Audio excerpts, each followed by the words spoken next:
Welcome, Warrior fans, to Shenandoah High School for tonight's varsity Warrior football matchup between the Shenandoah Raiders and your Wes-Del Warriors. We are at, what week are we at, Coach? I'm here with Coach McLaughlin, as we always are on Friday night. I've stumped you already. I think week 5. Week 5. So week 5, Shenandoah Raiders hosting your Wes-Del Warriors. And right now the Shenandoah theme song is being played. They're getting ready to come out on the field here. I don't know.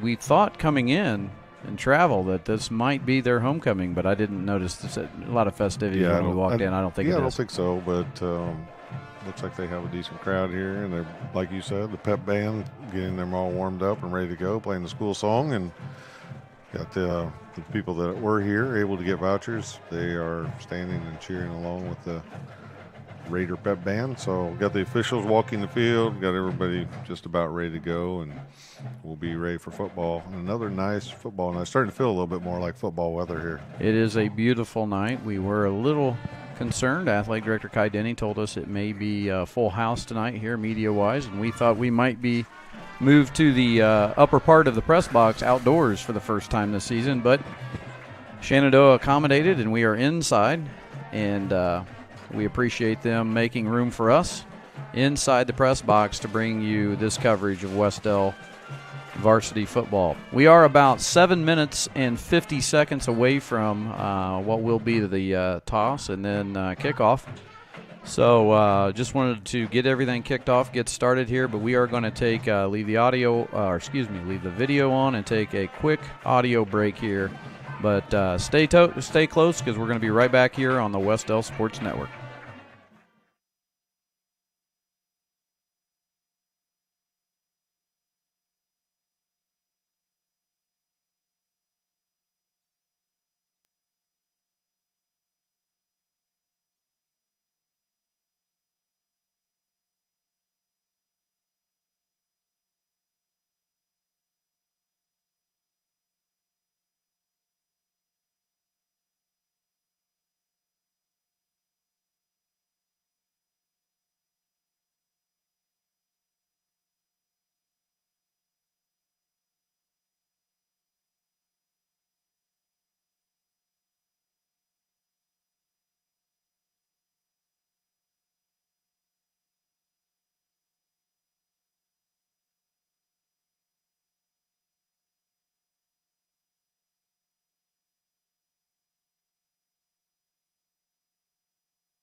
All right, we're back here at Shenandoah High School, 5:25 before kickoff here.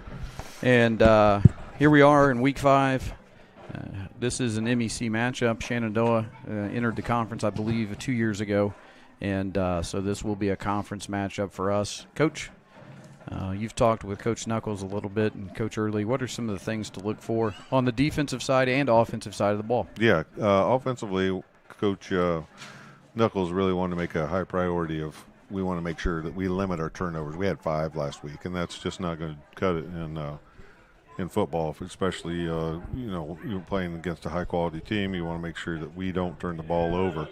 It's just not something that really typically works out well in any sport, but especially in football, you don't want to give the other team the ball in a short field, and we did that a few times last week. And then one of the other things he said is we really want to take more advantage of our first downs we want positive yardage on our first downs. And, a lot of times in the last week or so, we've been struggling with a first down and maybe, lose a yard or two. So now we're coming up with a 2nd and 12 instead of, picking up 3 or 4 yards and making it a little easier on ourselves. So positive yardage on first down, Coach Knuckles thought was really important. On the defensive side, Coach Early really wants us to focus on assignment football. He wants us to hold our ground, and he said that no big plays, obviously, that's always a key, but assignment football. And then I had a chance to talk to Coach Hess there right before the game too. And Coach Hess said that he really wants to see us playing with more energy. Mm-hmm. And, he was a little disappointed in our energy level, and I think I noticed that last week too.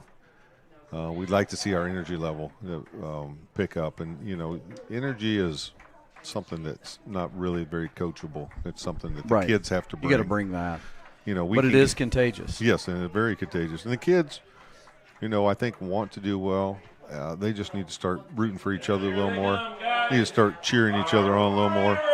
Things are tough. That's when you really need somebody there to rally you up and get you going. So, I think those are some of the keys that we'll look for tonight. But I think, if anything, if Coach Hess could see anything tonight, he'd just like to see our energy level, step up just a little bit higher. Sure. So we are about 3 minutes, just under 3 minutes before we get started here. As you see, a good shot over there at the sideline of our team. We've talked about this beautiful evening tonight.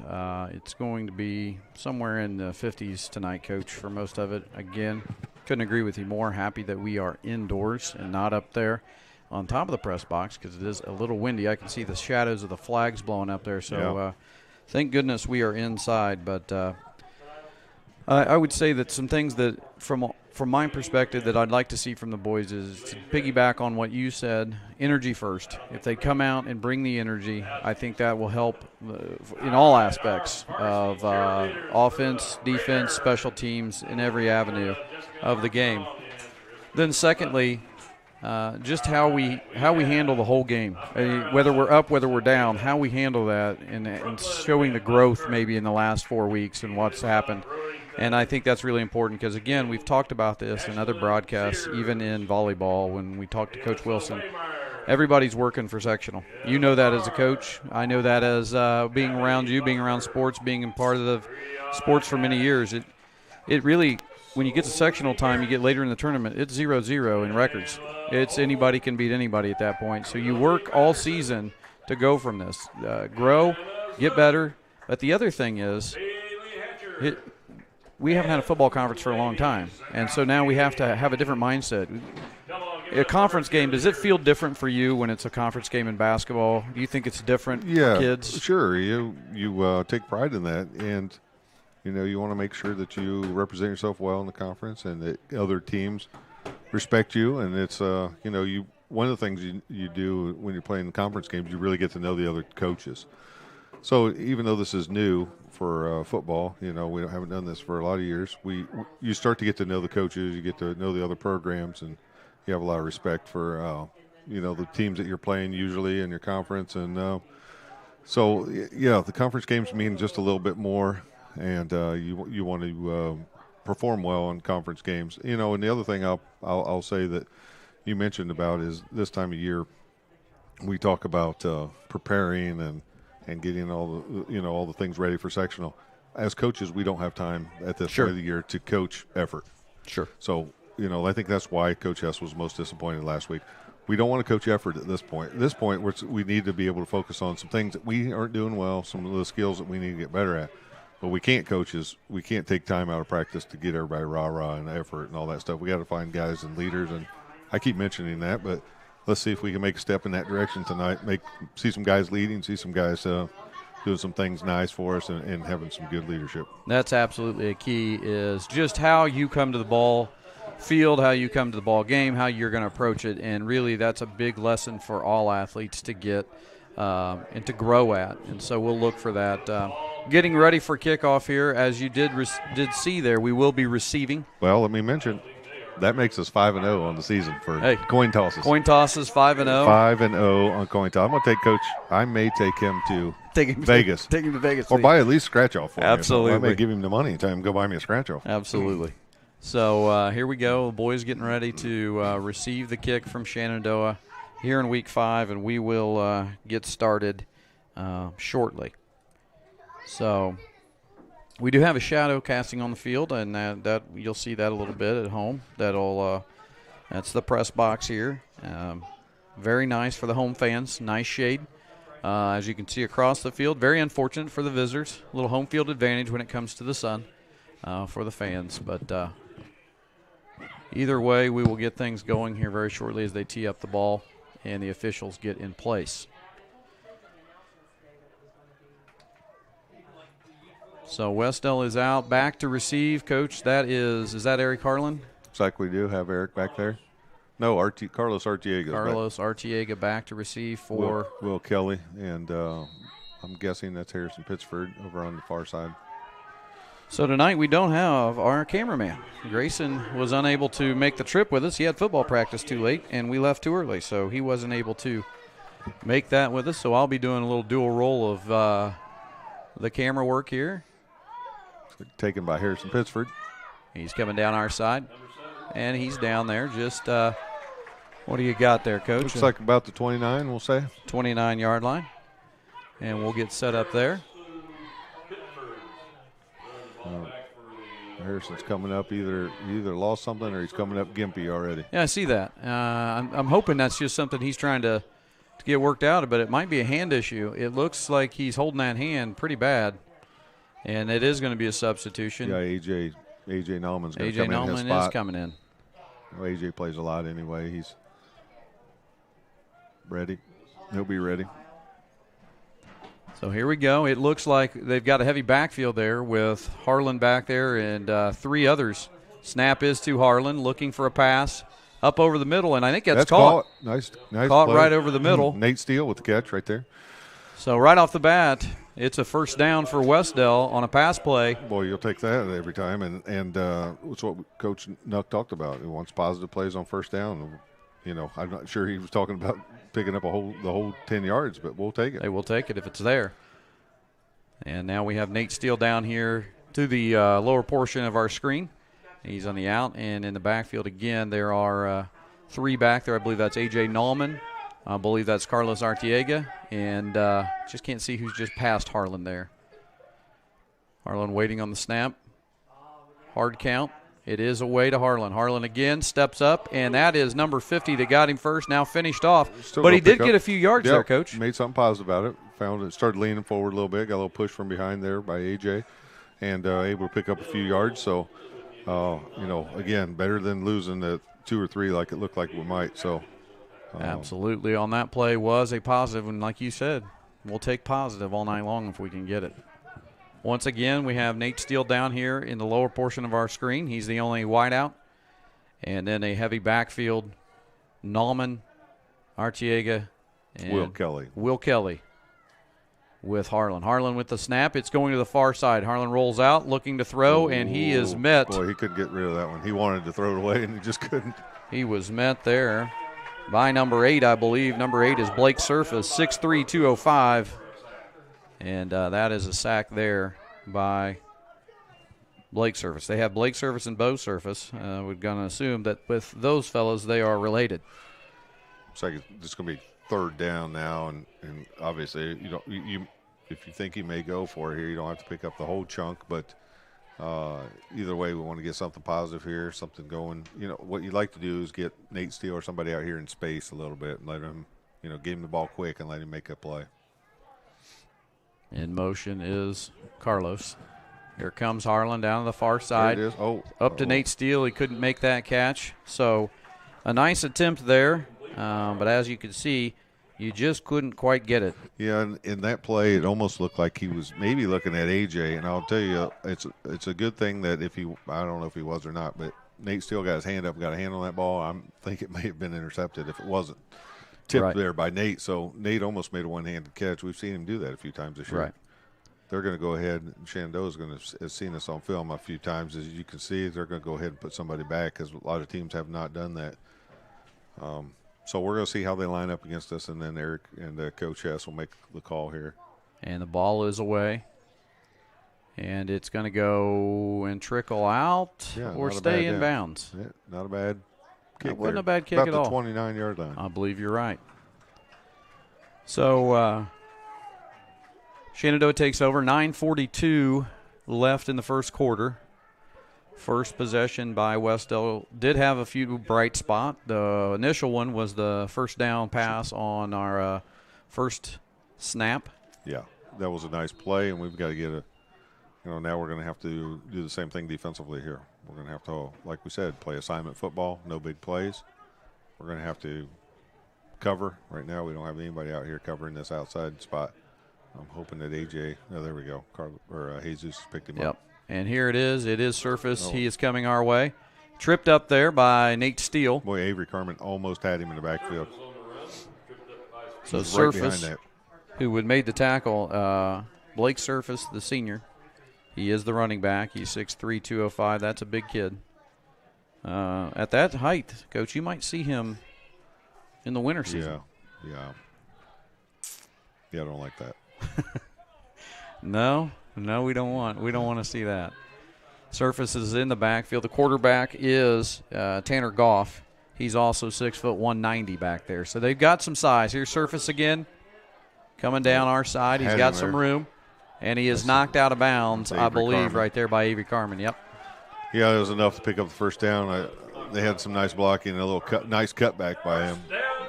He was moving forward and looked like we might have a chance to make a tackle, and he did a nice block and a nice cutback. They were able to pick up 5 or 6 more yards.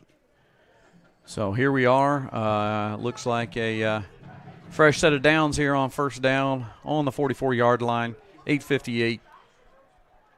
Goff is alone in the backfield.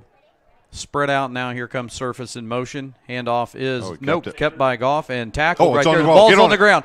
Picked up right there. Nate Steele. By Nate Steele. So we will go. Now that's what we were talking about. Coach, let's take a look at this one in the replay real quick, and let's see if we can show the folks at home. So as you can see there, we thought the handoff went, and Goff takes it, and he just gets it outside, and it's on the ground. And Nate Steele jumps right on top of that one. Yeah, a little loose with the ball there, and we were able to punch it out and come up with the turnover that we needed. And that's not something that we've had, the opportunity to do in a lot of these games is get a turnover early. So here we go. Let's see if we can take advantage of it. And here we are in good field position on the 42-yard line, 8:50. And we've got Harlan with 2 backs behind him. Now in motion is Will Kelly. Hand off to Artiega. Artiega just across to the 40. Yeah, the handoff wasn't real smooth right there. Eric gave it to him, and then it might have been a read there. Eric went ahead and gave it to him, and he kept it at the last minute. I think Carlos had to almost slow down a step there and would have liked to have been able to keep going. Yeah. Still positive yards. We'll take them. And here we go. Once again, behind is that, I believe that's Will Kelly in the backfield, behind Harlan. Nate Steele, and now Artiega is in motion. The ball handed. No, there's a pitch outside, and now we've lost it, and I believe Shenandoah has picked up that. There's a flag on the play. Let's hope that goes against them and then not against us. And there is a flag on the play. I'm guessing it's going to – I hate to guess, but I'm guessing it's a hold. I think they declined a hold. This looks like an illegal block. Illegal block. Coach knows it all. So, unfortunately, we give it right back to Shenandoah. With 8 minutes to go, just about 8:07 left. And it's on the 43-yard line. So. Yeah, that's not what we want. I mean, big momentum play where we get the turnover, and then, you really want to take care of the ball right there. And so, again, we got to battle back. We got to hold our ground right here. We've got to do what we need to do and hold our spot. So, and it is now Goff under center. I think we have a timeout, and that timeout is going to be Wes-Del. Wes-Del timeout. So Wes-Del timeout, and we will take a short timeout here ourselves on the Wes-Del Sports Network.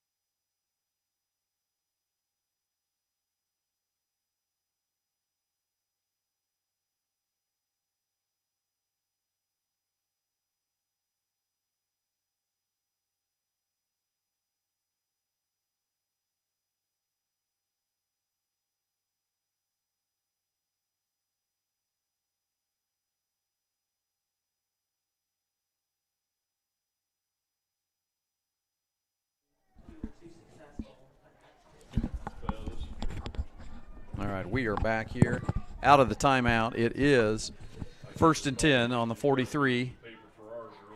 And Goff now is in the shotgun. He is looking our side down here to 81.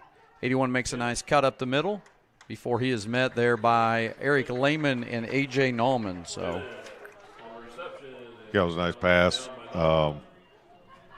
He was a little loose with the ball there. I thought we might be able to punch that one out again, but nice pick up there, nice pass play. And I don't see an 87 on their roster. Brings up about 2nd and 2, I'll say. It's 7 minutes and 40 seconds left. So on 2nd and 2, Shenandoah waiting to see if they can get the play in from the coaching staff, and now getting set. It is Goff in the backfield there. It is not Surface. Now Surface in motion.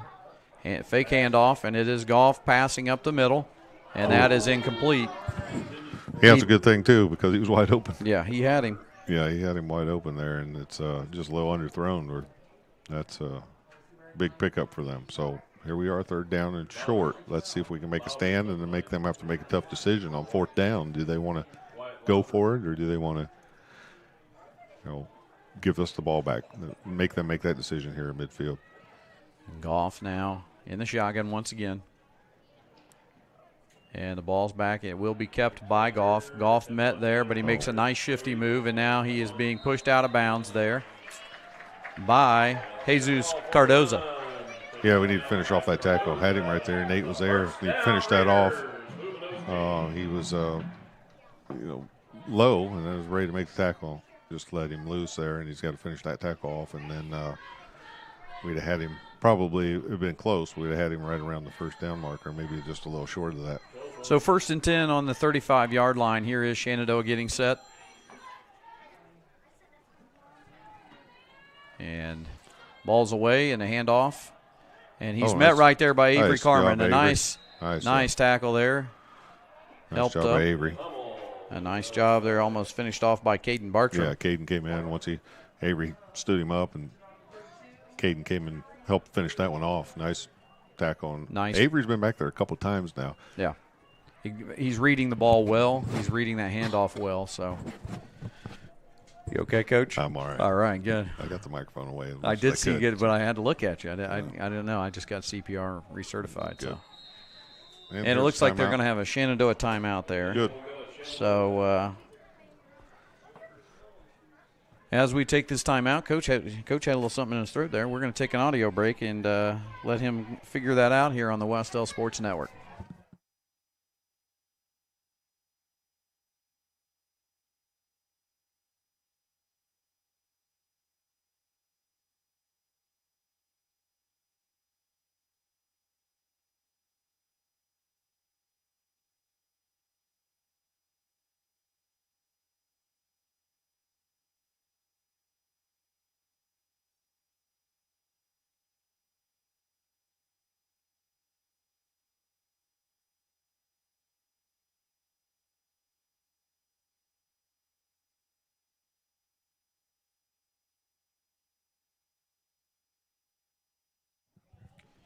And we're back here out of our quick timeout.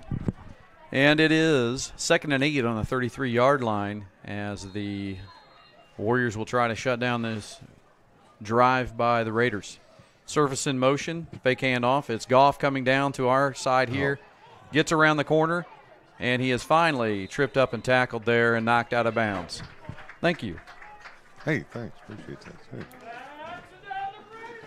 And as we always do on the road, we like to talk about the hospitality. It doesn't get much better than Shenandoah. We just were delivered waters. A couple waters. That was nice. Thank you. And want to thank the Shenandoah hospitality. I think they felt sorry for me. I think they did. They heard you coughing, Coach, and they were concerned.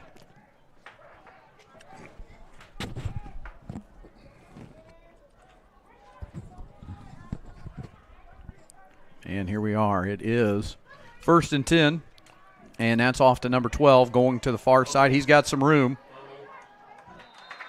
before he is tackled down there by several. Number 12 for Shenandoah is Hummel, Justin Hummel.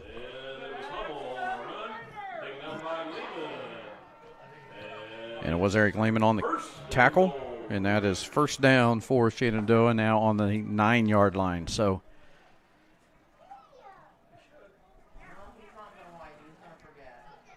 yeah, they've had a little bit of success with this option, so we're going to have to stay at home. Like we said, assignment football. the ball down here, and this is Hummel again. He's got some room. He's moving and shuffling, and I think he's in there. And he is. So as you can see there, take a quick look back at this one. And it was what Coach talked about. And there we had a chance. Nice little missed tackle and caused by Hummel, and he reaches in for the touchdown. So on the board, 4-6 is Shenandoah here early. Yeah, you'd like to see us finish that off, and we just didn't. 2 guys there were able to make an initial hit, but we just weren't able to wrap them up and bring them down. So, credit the nice running, but we sure would like to make that tackle once you make the initial hit. The kick is up, and it is good. So with that, they add on, and Wes-Del will have to answer the call here early. So it is 7-0, 6:12 left in the first quarter. I don't think we've played that badly in some of those situations. We were there, we just didn't wrap up and make the tackle, and I know that's got to be frustrating for coaches. We've got guys there, we got to wrap them up, we got to make the tackle. So. And we did right there as we looked at the replay when Hummel made it in. He had to do a little bit of a side step to get around that initial tackle. We just couldn't wrap him up and get him taken down. So we will receive the kick here after the 7 points by the Raiders. And back to receive for us is, I believe that's Artiega. Looks like it, and now we're going to have to put someone else back because we've not seen Harrison Pittsford return. I see him sitting over there on the bench, and he's – that's not a good sign. He's got ice on that hand. It looks like hand or arm. So we're going to put Jesus Cardoza back there in the spot that usually would be taken by Harrison. So we will try to get an update. I don't know if I noticed if Tony Cox was here tonight. I haven't seen him yet, but if he not, does, I'll mention him. Oh, you will. But if he's not here, he does have a representative. That is for sure. Yes. From Henry County Sports Medicine. And looks like we're adjusting a little bit here because kickoff team obviously is going to be a little receiving team is going to be a little different now. Take a player out.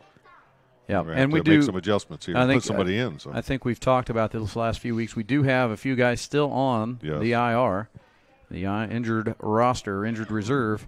And I know Joel Dowling, senior wide receiver and defensive back, is still out, and I think he'll be out even next week. Yeah, and Eli Schlenker is now on crutches and awaiting his MRI to see where he's at with his leg issue. And that's a tough lineman to lose, another senior.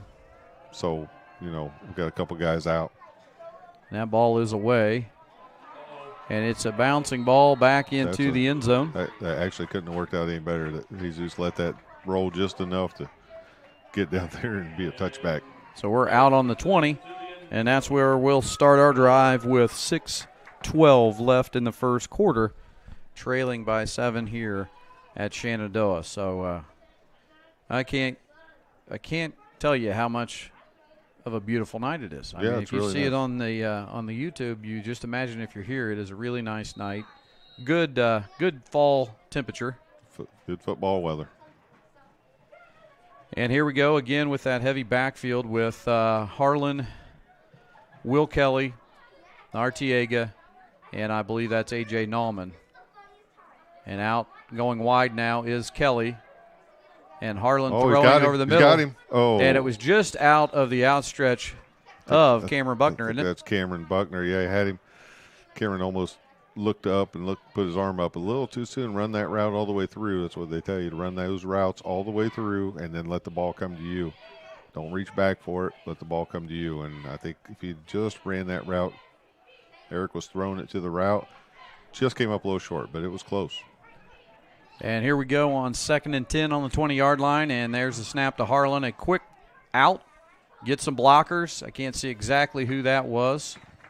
I know I saw Will Kelly trying to get a lead block there. That may have been A.J. Nallman.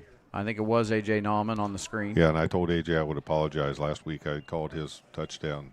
I gave it to Will Kelly, and when it was A.J.'s touchdown, I told him I need to publicly apologize to him. He and I were going back and forth all week. He gave me a hard time. And well, I told him I was sorry. It's good to know the boys are watching. Yeah, I told him I didn't mean to. Those maroon jerseys and numbers are black. When we wear black, are hard to see. Yeah, empty backfield, but now Will Kelly in motion. Handoff does. Fumbled again. I believe it was fumbled, and it is picked up by Shenandoah. Yeah. Well, and here we go. We just talked about we cannot have turnovers. Second one of the night for us, and it's both of them come in the exchange, whether it be the pitch or whether it be the handoff. Yeah, and now it's a short field. It is. Hurts even more this time. Last time it was down at the other end of the field. Now it's a short field, so cannot. I don't know what happened there. Obviously from here we couldn't see that, but I think you're right. I think it was a missed handoff or. Yeah, you got to wonder if at the last minute whether Harlan thought, well, maybe I should keep it, but Will thought he was taking it, and then you don't know who was doing what there. Goff now in the backfield makes a quick out here to Surface. Surface looking for some great block. If it was legal there, Coach, and is he in for a touchdown? Yeah, he's in. Touchdown. He is in for a touchdown. I think you got the key there. If it was legal. Is there any flag on the play? There is no flag, so I guess they're saying it was. Well, we're going to take a look at it here on the replay. So as you can see, it's going to be at the bottom of your screen. Right there's the block, and I don't know if we fell down or that was a good play, but anyway, it is 6 more on the board for Shenandoah. So now it's 13-0 with 5:19 to play. Back to kick, and the kick is up, and it is good. It is now 14-0, and at this point, not out of the game. We've talked about this before. I mean, well, we've been our own worst enemy right now. We cannot turn the ball over against a good team. We know Shenandoah's a good team. We can't turn it over, and it's a little different sometimes if you turn the ball over by a nice hit or somebody. But when we're just putting the ball on the ground, we've got to take care of the ball better. We've got to do a better job of that. And I think all those guys that have had any issue with that would agree with you. Yep, they would agree with us and say, yeah, I got to do a better job of taking care of it. So. When you're playing a good team like this, you cannot afford to turn the ball over. Nope, especially when you're on the road at their place. And you have said both of those turnovers they did capitalize on, and that has led to their score of 14-0. So need to clean a few things up on our end, and I think we can get a hold of that here. I'm sure that's what Coach Hess is going to emphasize, especially at the quarter break here, but we are 5:19 before that, so it would be nice to string together a nice set or a nice drive here on this possession. Back for us is, again, Jesus Cardoza, Carlos Artiega, and Will Kelly. I can see coaches over there talking with quarterback Eric Harlan, settle him down a little bit. Hey, it's okay. Let's figure it out. Let's take care of what we need to take care of. Landon Reddick kicks it off here, and it is Cardoza coming across here, and he's hit, and he gets it across close to the 25-yard line there. I like him going north and south there. Didn't try to fake anybody out. Just kind of ran right up the middle. Get as much yards as you can. I'm going to start at about the 29 here. I think we've done that a couple times. Yep. So one thing about they do have a young kicker. He is a freshman, Landon Reddick. And he's a soccer here. Pretty good kicker. I believe they do have soccer. I'm not sure. I'll have to ask. But he's got a good leg on him. So here we go. We have Will Kelly in the backfield behind Harlan. Harlan waiting on the snap.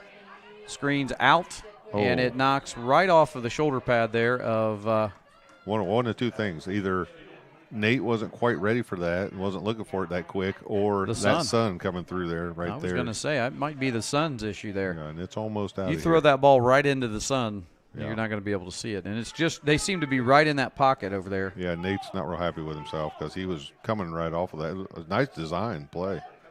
Coming right back off of that back screen, or we call it a back screen in basketball, but coming right back off of that block. We'll go with back screen. I like it. Makes me think of basketball, so we'll take it. It again now in motion here is, I believe that's Jesus. The ball down here, and not much out of it, a couple yards. And that was Will Kelly. Right, and he is not getting up too quickly here. Helped up. He had somebody laying on top of him, I'm hoping. And he is also shaking his hand a little bit. We don't need any more hand injuries. As I look across the field, I still see Harrison Pittsford sitting there, and that's not good. I like Will's last couple weeks been going a little east and west, and I like him going right up the middle there. He didn't pick up a bunch, but he's bound to, a good enough athlete that if he can get him through that front line, he'll make something out of it. Yeah. And here we go. The snap's away, and now Harlan trying to find something, and he's met. And he's getting away. He's getting to the outside. Nice cutback. Keeps the ball tucked in. Close to the first down. It's going to be close. And a nice little run there. Close enough they're going to stop it. And they may stop and measure. And it's a first down. Called it a first down, and that was all Eric.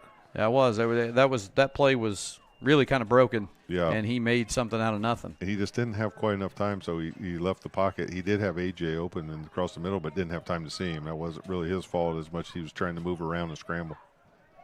And here we go. We do have 3 receivers down here to our side. I'm not sure he was ready for that one. Not quite ready for that snap. Again, he's on the move, and that one's passed low, and it was trapped. That's not an interception. No, it was intended for Nate Steele. Yeah, it was Nate Steele that ball was headed towards.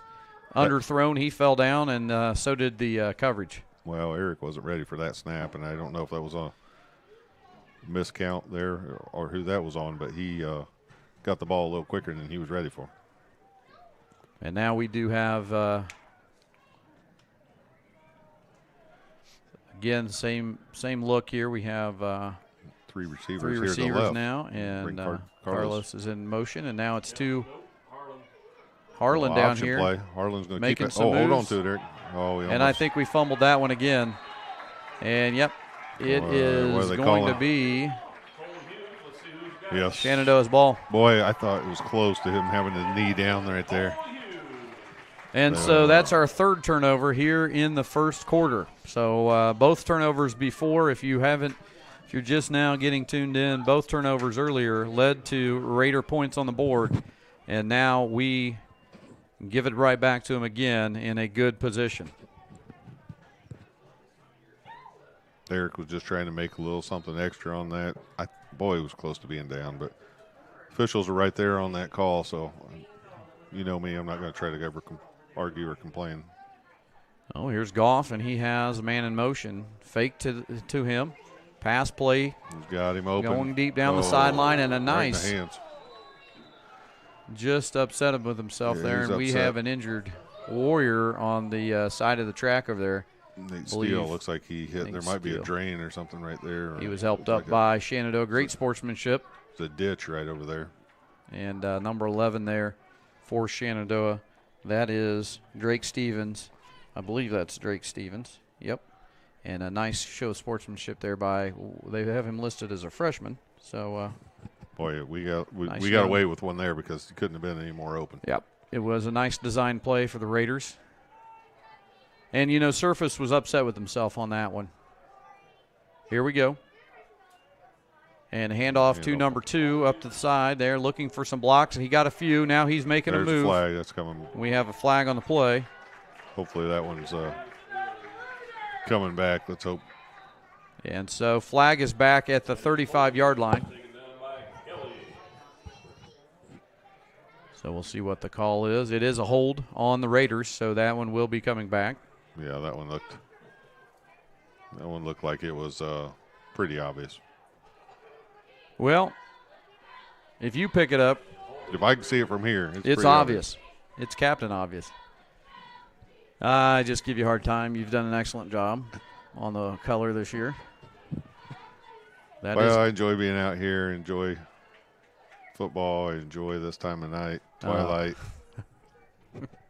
What's funny is I was just getting ready to say something about that because I knew that you would work that in at some point.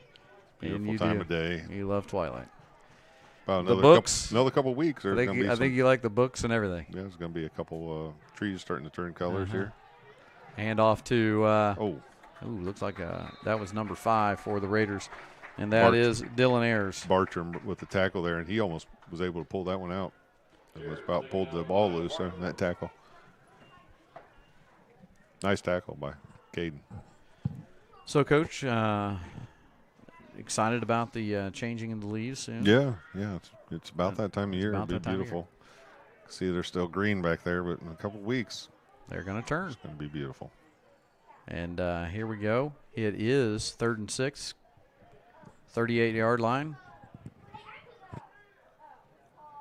That's away. That's a handoff to Right up the middle. number 5, and I believe he may have picked up the first down. Nice tackle to finish him off. It's going to be close. Nope, he's across. Yeah. Eric Lehman with the tackle there for Wes-Del. That was Dylan Ayers, the sophomore.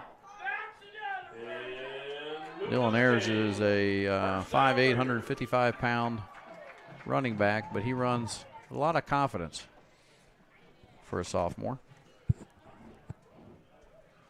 And he's back there again with Goff. And Goff looking to throw, and that is knocked down there. Yeah. That was Like Carlos maybe got a yep. hand on that one. Almost tried to intercept that one. Yeah, we take it. So he threw it, and Carlos was right there. Well, I tell you, I don't feel like we've played that bad. No, we haven't. For the score to be 14-0 in the first quarter, we just have been our own worst enemy here because, you know, obviously Shenandoah is a good team, and we're doing some nice things. We just got to keep hanging with it. Yeah, keep fighting. Keep fighting. Yeah, it's been our own miscues that have led to their scores. We've given the ball back to them. Here's another handoff to Ayers, and a nice tackle there. And that's Eric Lehman, I believe. Oh, that's Mason Cox. Oh, sorry, Mason Cox. My bad. You know, both those guys got back there quick. Carmen almost had him from behind, and then Mason was able to catch him. Both those guys got through the line pretty quick. Nice job. Keep fighting. Keep battling. A lot of game left here. We are at 2:09 left in the first quarter. 3rd down, and here's a pass play up the middle. That is caught. And across for the first down there. And that was number 2, Cole Hughes.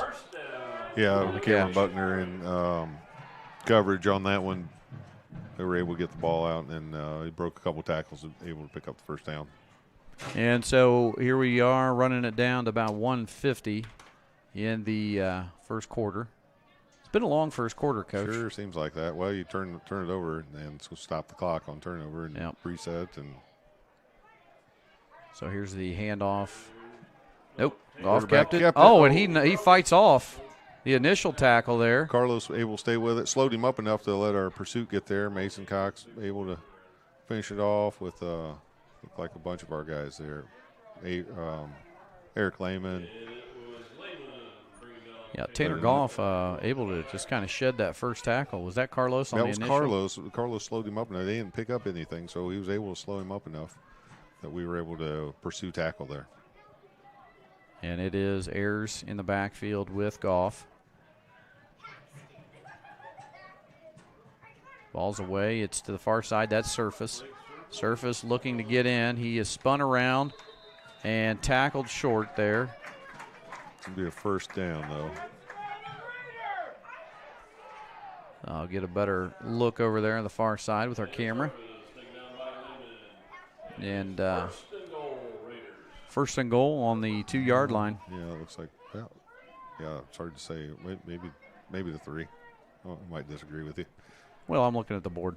Yeah, so, I disagree with them, too. 45 seconds left, and here is Shenandoah driving here on 1st and 10. And it's handed off to Ayers. Ayers to the outside, and he is in for a score. Yeah, we're asking a lot right there. That option play has been tough. They keep giving it to somebody different, to be honest. It'd be nicer for us if they just had one guy they went to, but they've got 2 or 3 or 4 different guys they've handed that off to. You got to kind of hold your spot. It doesn't give you much time to react when you only have 3 yards left to cover. And it is 20-0 now with 36.5 left in the first quarter. As we, I believe that is the 3rd turnover and the 3rd score. Yep. And that's away, and that is good. So it's 21-0 here. And, well, we talked about it before the game. One of the keys of the game was lack of, you cannot turn the ball over. Limit our turnovers. Those turnovers. Lack of turnovers from our part. Anytime you're playing a sport, you want to win the turnover game. Yeah. And if you win the turnover game, usually good things will happen to you. And right now we are not winning the turnover game, and that means to us that's not good. We're not winning not winning the football game because of turnovers. Yep. And it's one of those things where you just can't do that. I don't know how many times I can say nicely that we cannot turn the ball over against good teams. So we have to limit that. We have to not. We can't compound, our own mistakes by turning the ball over. And again, I tell you, I don't feel like watching us out here and watching it live that we have played poorly. We Coach, just can't. you're right. We just keep giving them short field. I agree with you wholeheartedly, Coach. We have not played bad. We have actually been doing positive things when we've turned the ball over. We have been getting positive yards offensively. So, if you're just now getting to the opportunity to tune in, what you've missed really is deceiving on the scoreboard, because the Wes-Del Warriors have been positive in most of their offensive possessions, but it has been our own turnovers that have taken the ball right back over to Shenandoah, and we've usually been after a good game when we've turned the ball over, except for a couple of the transitional plays where we've had bad handoffs. Kicks away, and it'll be picked up there, and that is Jesus, I believe. And he's met quickly, but he's at the 20-yard line, 19. So not much to do with that one. No. Got there a little slow, and they keep kicking it to the right side. So, but back to what we're doing is if we could, I really believe if we could clean that up right now, and based off of what we both have seen, that we can do some positive things and we can still be in this thing by halftime, because there's a lot of game left. It's just going to come down to us cleaning up a little bit of our miscues. Well, here we're going to, Eric's going to have to continue leading, get guys in the right spots. We see Caden Bartram running onto the field, typically a defensive-only player, but Caden's going to fill in with Schlinker being out. Caden's playing some offensive line tonight, and by some, I think he's going to probably play a lot. Yep. That ball is away, and not much there. I believe that was Will Kelly on the carry. I'm guessing Coach will let this one run down, get a chance to talk about what play they want to use here next on the second down play here, come up and be able to talk. I could be wrong. And we're getting right back onto the ball. And I'm going to try to get another play, and it looks like, or maybe a hard count. I think Eric's going to try to hard count them off sides here. And we aren't going to get a play off here. This will be the quarter. Yep. So we're going to take a quick stoppage on the audio here at the quarter. So at the end of one, it is 21-0 Shenandoah, and we will be right back here in just about a minute on the Wes-Del Sports Network.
And we are back here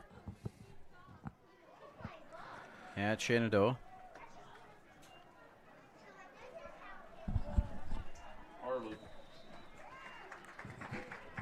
So I didn't see what happened there, or have we even started to play yet? Yeah, it looks like Harlan on a little keeper there and lost a couple yards on it. Hey, Coach, we got 36 people out there right now sweet. watching. So That's 36 individuals. Want to say hi to everybody. We have some people in the chat that we will check with here. Yeah. Give us a little something in the chat, and we'll mention you.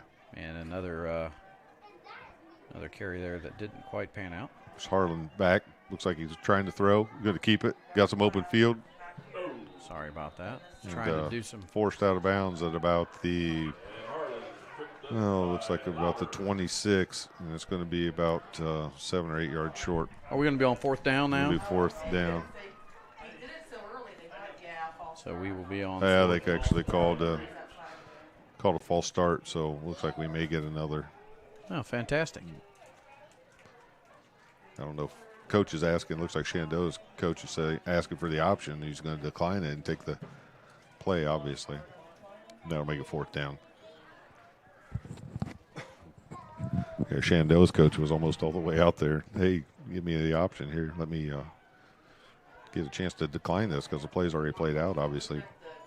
Coach Hess is, I think, arguing over here that it's a false start. The play should have never happened. So we should get that third down again to, obviously take the 5 yards back, but that play should not happen. Shouldn't get a chance, and I think that's what's going to happen. You never cease to amaze me. Well, I could see Coach over there. Both coaches were fighting for what did, and you can't decline. You can't decline a false start. So yeah. I think that's what Coach Hess was arguing. Obviously, you can't decline a false start. It's a dead play as soon as it goes false start.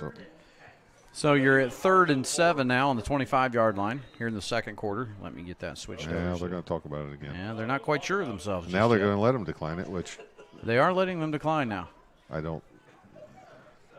Well, no, I think he just told him that he found out he had his coin had heads on it, both sides. I don't understand that. You can hear this, Coach Hess. So a false start should stop the play. Anytime there's a false start, they blow the whistles and the play stops. Well, we have an empty backfield. I do know that, and we have Harlan now awaiting the snap. Snaps away. Punt it. We've punted that. Oh, nice I forgot we were on fourth down. Nice so kick. Of course we were on a empty backfield, and it's going to be down to the 30-yard line. Not a bad kick. No, nice kick. I'd like to get I'm going to have to ask somebody on that because I just. It's bothering you. Yeah, I know. Well, I'll hear about it on the whole ride home. I know when officials make those calls, I just don't understand, and I don't know that Coach Hess understands that either. And then you get the apology email later. We're sorry we missed that one, Coach. Sorry, maybe I missed that one. Yeah, and sometimes you don't get the apology email until about 7 months later. If you remember Union City, if you ever get it, yeah. Yeah, we had to fight for the apology letter. We won't go. We won't go into detail in last year's sectional. Maybe that's why I'm still so frustrated. I think you are. I mean, these guys, they haven't done a bad job overall. I just don't understand that one.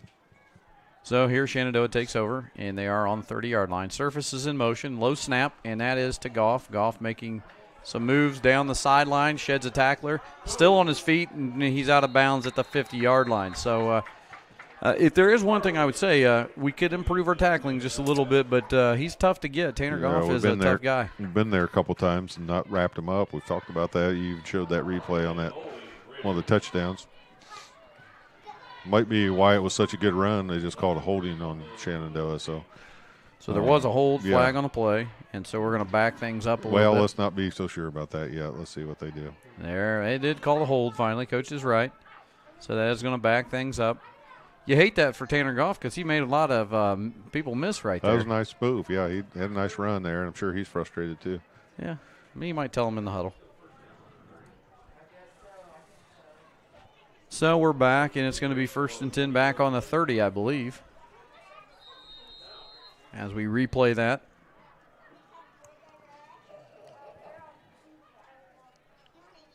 And we do have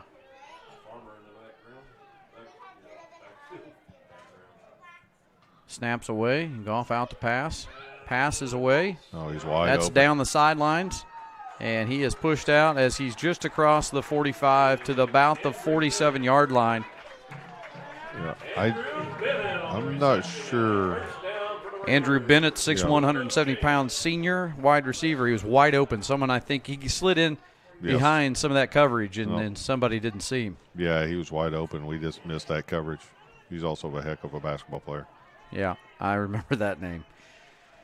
So here's another pass play out to the outside. Oh, and he's it's open across, again. and he's open, and he's caught. And he's down the sidelines and knocked out there by Eric Harlan. But we'll take a look at that one and see if we can capture that replay real quick here. And he was wide open right across there and caught it. Made it down to about the 15-yard line before he was knocked out there by, as we show that replay.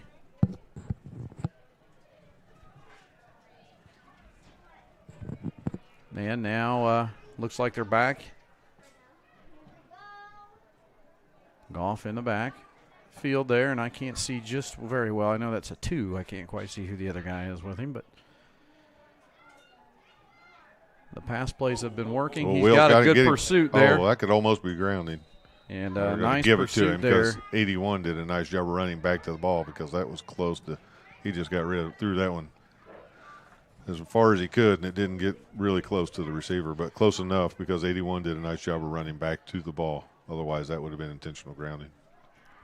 So that was Will Kelly in pursuit of the quarterback, Goff there. Really nice job by Will. Just wasn't faked out, just kept holding, and just made a nice play on them. So it is, once again, Goff waiting on the snap. 2nd and 10, 16-yard line, surface in motion. And here is, it's down the sidelines. That is Farmer there with the carry. It's a Farmer's carry right there. That is Josh Farmer. He is a senior, 5'11". And so it will be first down and goal on the 2-yard line. We've seen that play a few times down here in short yardage situations. Yes, we have. And we have not done a very good job of containing the outside there. And here they're set, quickly set. Goff is now under center. Could be a QB sneak here. Nope, handed off. That's to 54. He gets a push. Push from surface from the backside, and that is a touchdown. And that touchdown is Tristan Bertram. He is actually a lineman. Yeah, it looks like they were going to give him a chance to carry the ball. And so so he's pretty excited about it. Tristan Bertram, the lineman, with the it's like a fullback dive there. That was all of the 86 Chicago Bears. They used a 85, lineman. yeah. 85 Bears used a lineman. Yeah, little fridge action there. Yeah. So it is 27-0 now. 9:50 to go in the second quarter here at Shenandoah. Again, the freshman kicker, and he is 4 for 4 tonight on the extra points. So, Coach, as we transition here real quick, we are going to take a short 30-second timeout on the Wes-Del Sports Network.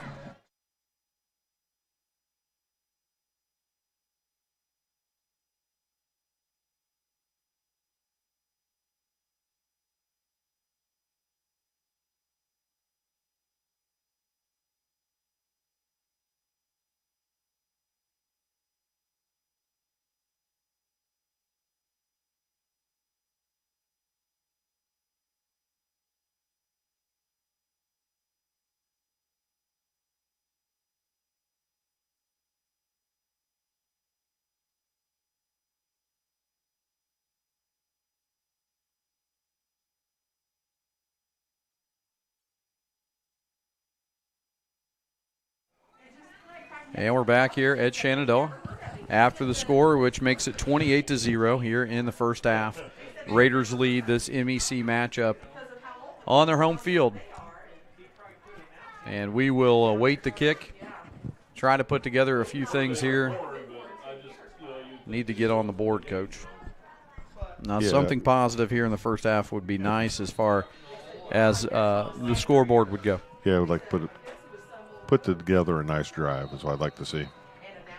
So the freshman kicker, Reddick, will kick away for Shenandoah. Back to receive is Carlos Artiega, Jesus Cardoza, and Will Kelly. And we have a flag or delay game, maybe? I don't know. Yep, delay game. Don't see that very often No, on a you kickoff. don't see a delay game on a kickoff. No, not very often. Not very often. And I don't think they were quite.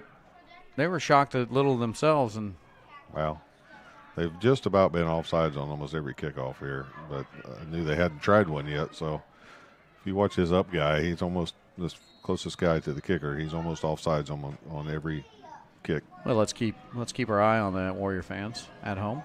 Number 54, you're talking about? Yep. And that time he stayed That time back. he did exactly what he needed to do, didn't he? Yep, stayed back. It's down Must have here. heard me. And this is Will Kelly trying to get to the outside. Whoa. That's a late. Yeah.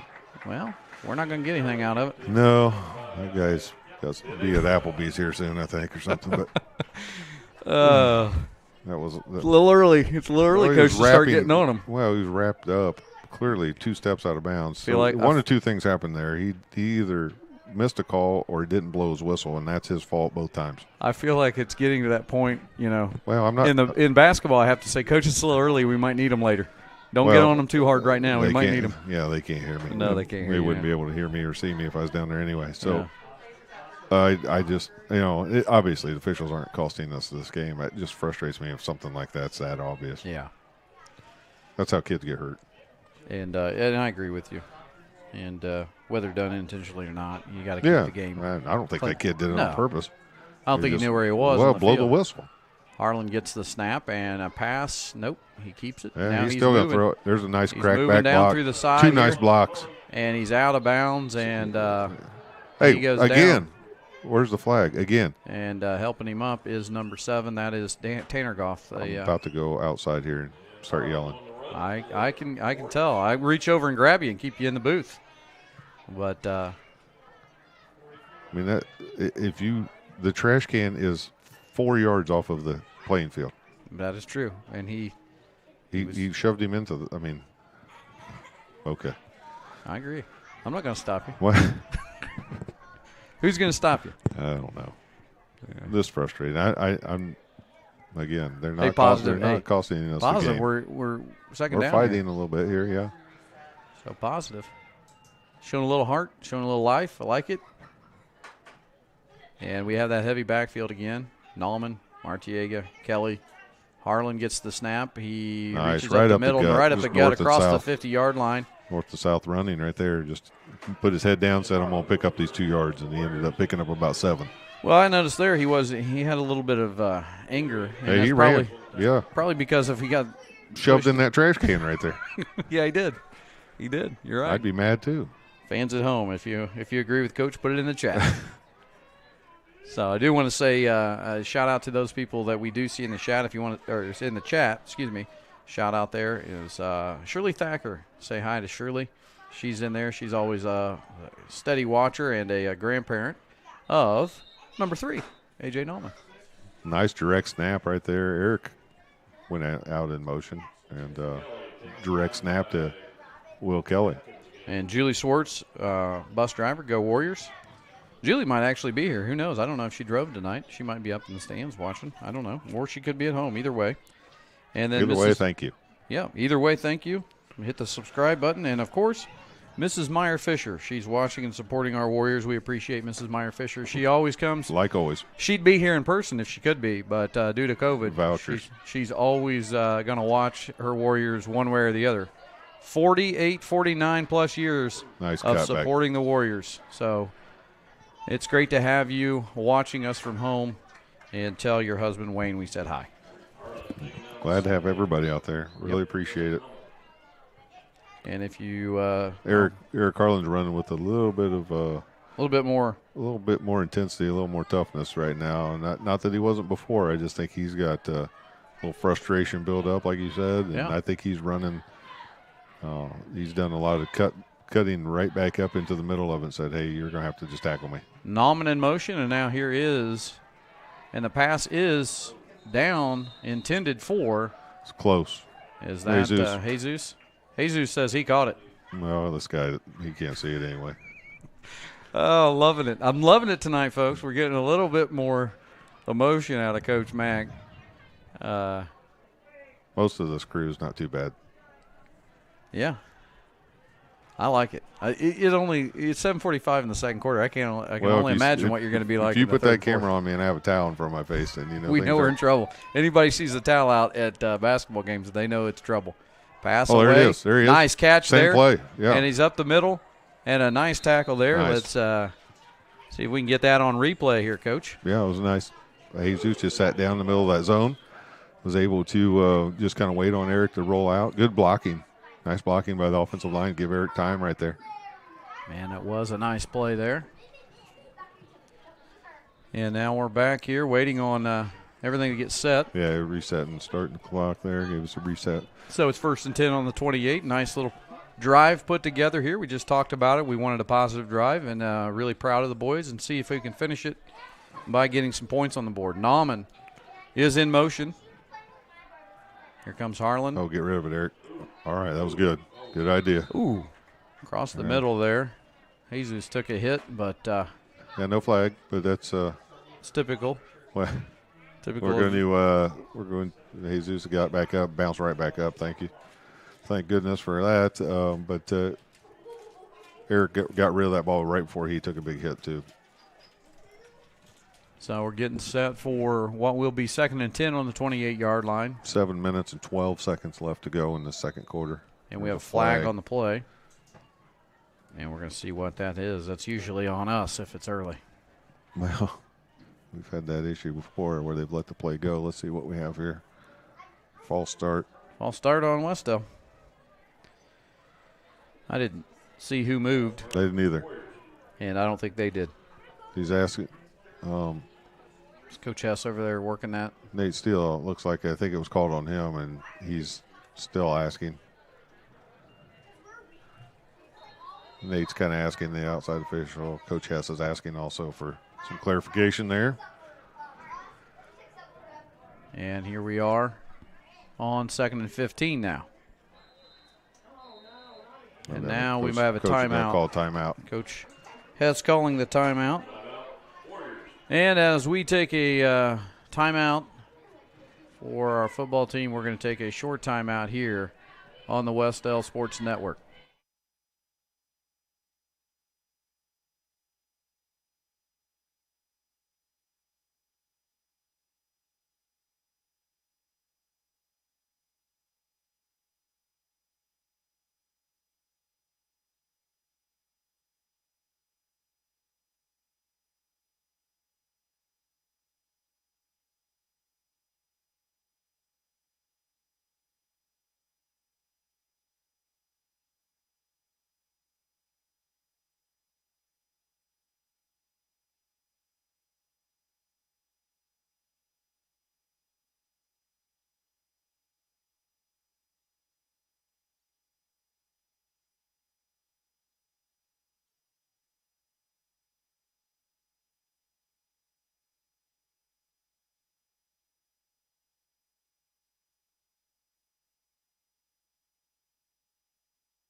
And we're back here, and the Warriors coming out of the timeout. 7:12 left in the second quarter. It has been a long first half. Don't worry, that pizza will still be there. It'll be there. Yeah. Coach and I have a tradition. Pizza afterwards. Friday night. We need a sponsor. We do. We need to. If you've got a pizza, we'll take a homemade pizza. We'll start reviewing pizzas. Yeah. Here we are, 2nd and 15, heavy backfield. Harlan with the snap, drops back, looking to pass, passes away. There he is. And he is just outside of his hands. Is that Nate Steele? Yeah, Nate was there. It was open, just a little overthrown, just a little bit. Nice blocking though up front. Yeah, great job by the boys up front. Gave him a chance to step back and step in the pocket, and was able to throw that one long. Nate was open. Eric just overthrew him just a little bit, but I think both good plays, good route by Nate. Just overthrew him a little bit. And, you know, even the best guys will overthrow a guy every once in a while, and he had him. He like I said, just overthrew just a little bit. On the 33-yard line, 3rd and 15, 7:07, and here is Cardoza in motion, and he heads back now. Rolling out is a little RPO Eric Garland, there. A little pass in the inside, and that was Jesus. Yep, that was nice. It was a little RPO action there. Didn't feel like that was ever going to be a a handoff or a pitch play. That was all going to be a pass the whole time. And I would like to see us, maybe get a little more on that. But I would love to see an RPO action. yeah, run pass option there. Yeah. Hey, I like it. Coach. Here we go, 4th down. Big play There's for us. Harlan rolling down, looking for the pass. He's got the it. pass play Oh, tipped and caught. caught. Did he catch it? Nope. I think he's going to call it a catch. He's calling a catch. Yeah. A nice catch there, and we'll see if we can capture that Nauman one. right there. A.J. Nauman with the catch. Nice catch, A.J. I'm not going to mess it up again, and A.J. We're going to see if we can see this as he rolls out, and a nice tip and catch there by A.J. Nauman. Was that, now that you went back and watched that, was that tipped by the defender initially? Or, Yeah. Nice way to stay with it. Way to stay with it, A.J. Stuck with that. So here we are at 1st and 10 on the 17-yard line. 6.5 minutes left in the second quarter. And they're getting set down there. And in motion is A.J. Nauman. Now the ball's away to Harlan. Harlan rolling out, looking for a pass. Caught. And that was caught on the far side. Cameron Buckner with the catch. Cameron Buckner there. Wasn't a whole lot Cameron could do as far as catching that and getting any yardage after the catch. He just kind of had to go down to a knee, and once you have that knee down, you're down. But it was a nice catch. Yes. Nice pass, too. We'll take 2nd and 5. Yes, we will. The board says 6, but I'm going with you. It's a long 5. It's a long 5. There you go. It's a long 5. So 2nd and 6, coach's long 5. And we do have no, that's just a reset there by A.J. Nauman as he moves. This to Harlan. Harlan looking for a skip. A little skip pass coming down here, a little pitch, and that's Will Kelly, I believe. Yep. And he is taken out of bounds. I don't know if there's much of a gain there. That might be one of those let's keep them honest play and then come right back with something right here where it looks the same, but we've seen it before this year where they bring the guy across the middle, across the backside. Right. A lot of times we run that with our extra point play. We may see that. I see Jesus going in motion. I wouldn't be surprised to see Jesus coming across the middle on a slant right here. And Harlan checking with Coach Hess, and now he's getting set down there. Here is Harlan waiting the snap, and in motion once again is Nauman. Snaps away. Nope. Fakes it, goes back to the too corner. High, too high. Had him in front of him, too. Just a little too high. Coach, you kind of read his eyes on that one because you were saying too high right as he was releasing it. And I think just as soon as it was coming out of his hands, you knew it was going to be a little too high. A little further back in the back corner, and Nate had his guy beat. He was just in front of him instead. Normally you throw that to the back pylon, but Eric did that. But in that situation, Nate was actually in front of the defender and felt like he was better off to hold that spot. So we're 4th and 5, 12-yard line, 4:53 to go here in the first half. And Wes-Del trying to get on the board, trailing 28-0. And it will be a timeout, and that'll be Wes-Del's final timeout. And as they take a timeout, we will take a timeout with them. We'll be right back with you on the Wes-Del Sports Network.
All right, we're back from the timeout. And we will have a special guest here at halftime for those of you that are watching at home. We will have the newly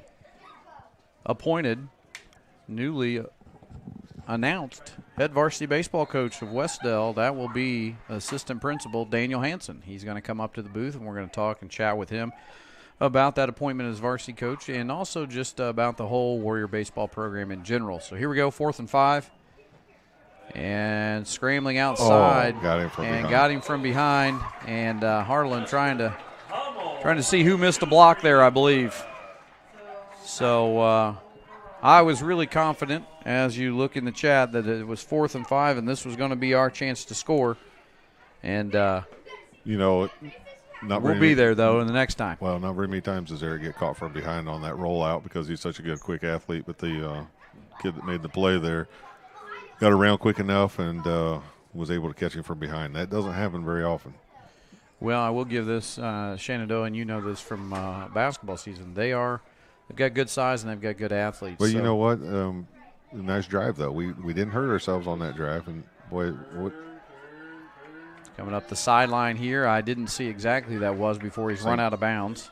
Yeah. Number 8, Surface. Number 8, Will Surface. We saw a lot of him in the first quarter, and it's now it will be first and 10. Obviously, must have stepped out of bounds somewhere else because that is not where I thought. No, they've got him back. In fact, we got to move the camera. I got him back at. That's not where that play ended up. No. So he must have stepped out somewhere before that. Looks like he's back on the 25, and it's actually second and 1, so he did not get the first down there. Now he's going to pass. He's got a receiver down here. A nice little juke move. He's coming down to the far side, and the Warriors trying to tackle, and finally he's taken out of bounds by number 9 and number 6, Cameron Buckner, I believe. So it's Cameron Buckner, and number 9 is Luke Brown, the freshman. I think everybody has a Luke Brown. Everyone does. I know we have one on our We've got sideline. one. Blackford's got one. Everybody's got a Luke Brown. Popular name. So that's was first we've seen of Luke Brown, the freshman, getting some time here. And it is 4:31, folks, 28-0. Surface in motion.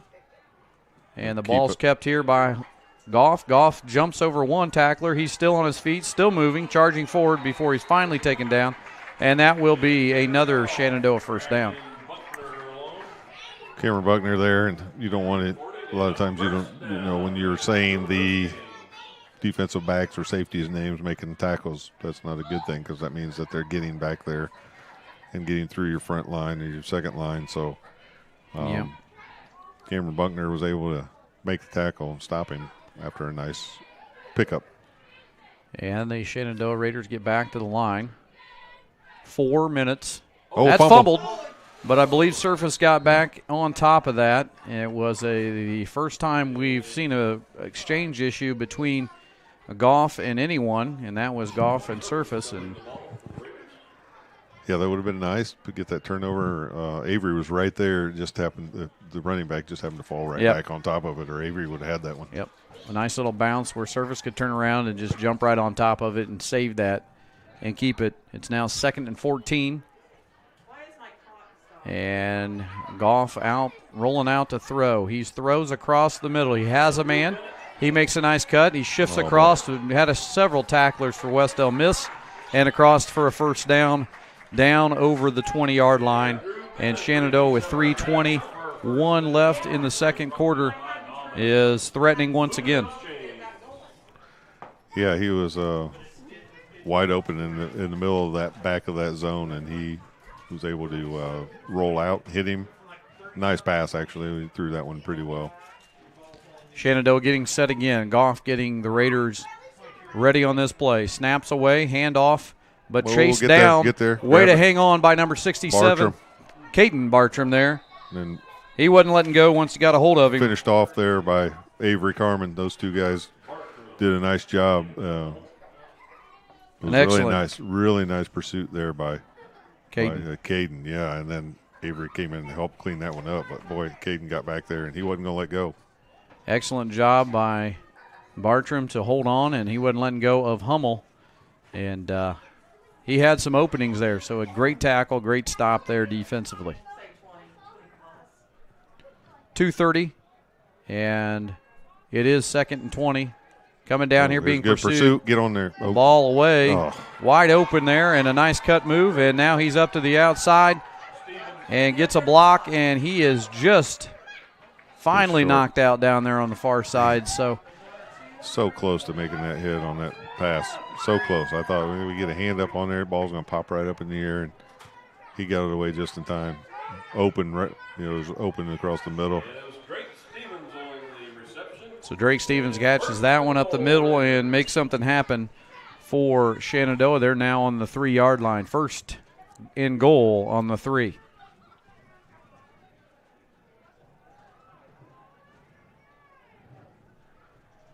The ball snapped away. It is handed off to number 12. Touchdown. And he is in for the touchdown. Justin Hummel on the touchdown there for Shenandoah. And they are back on the board again. And now it is 34-0 as we wait on the extra point.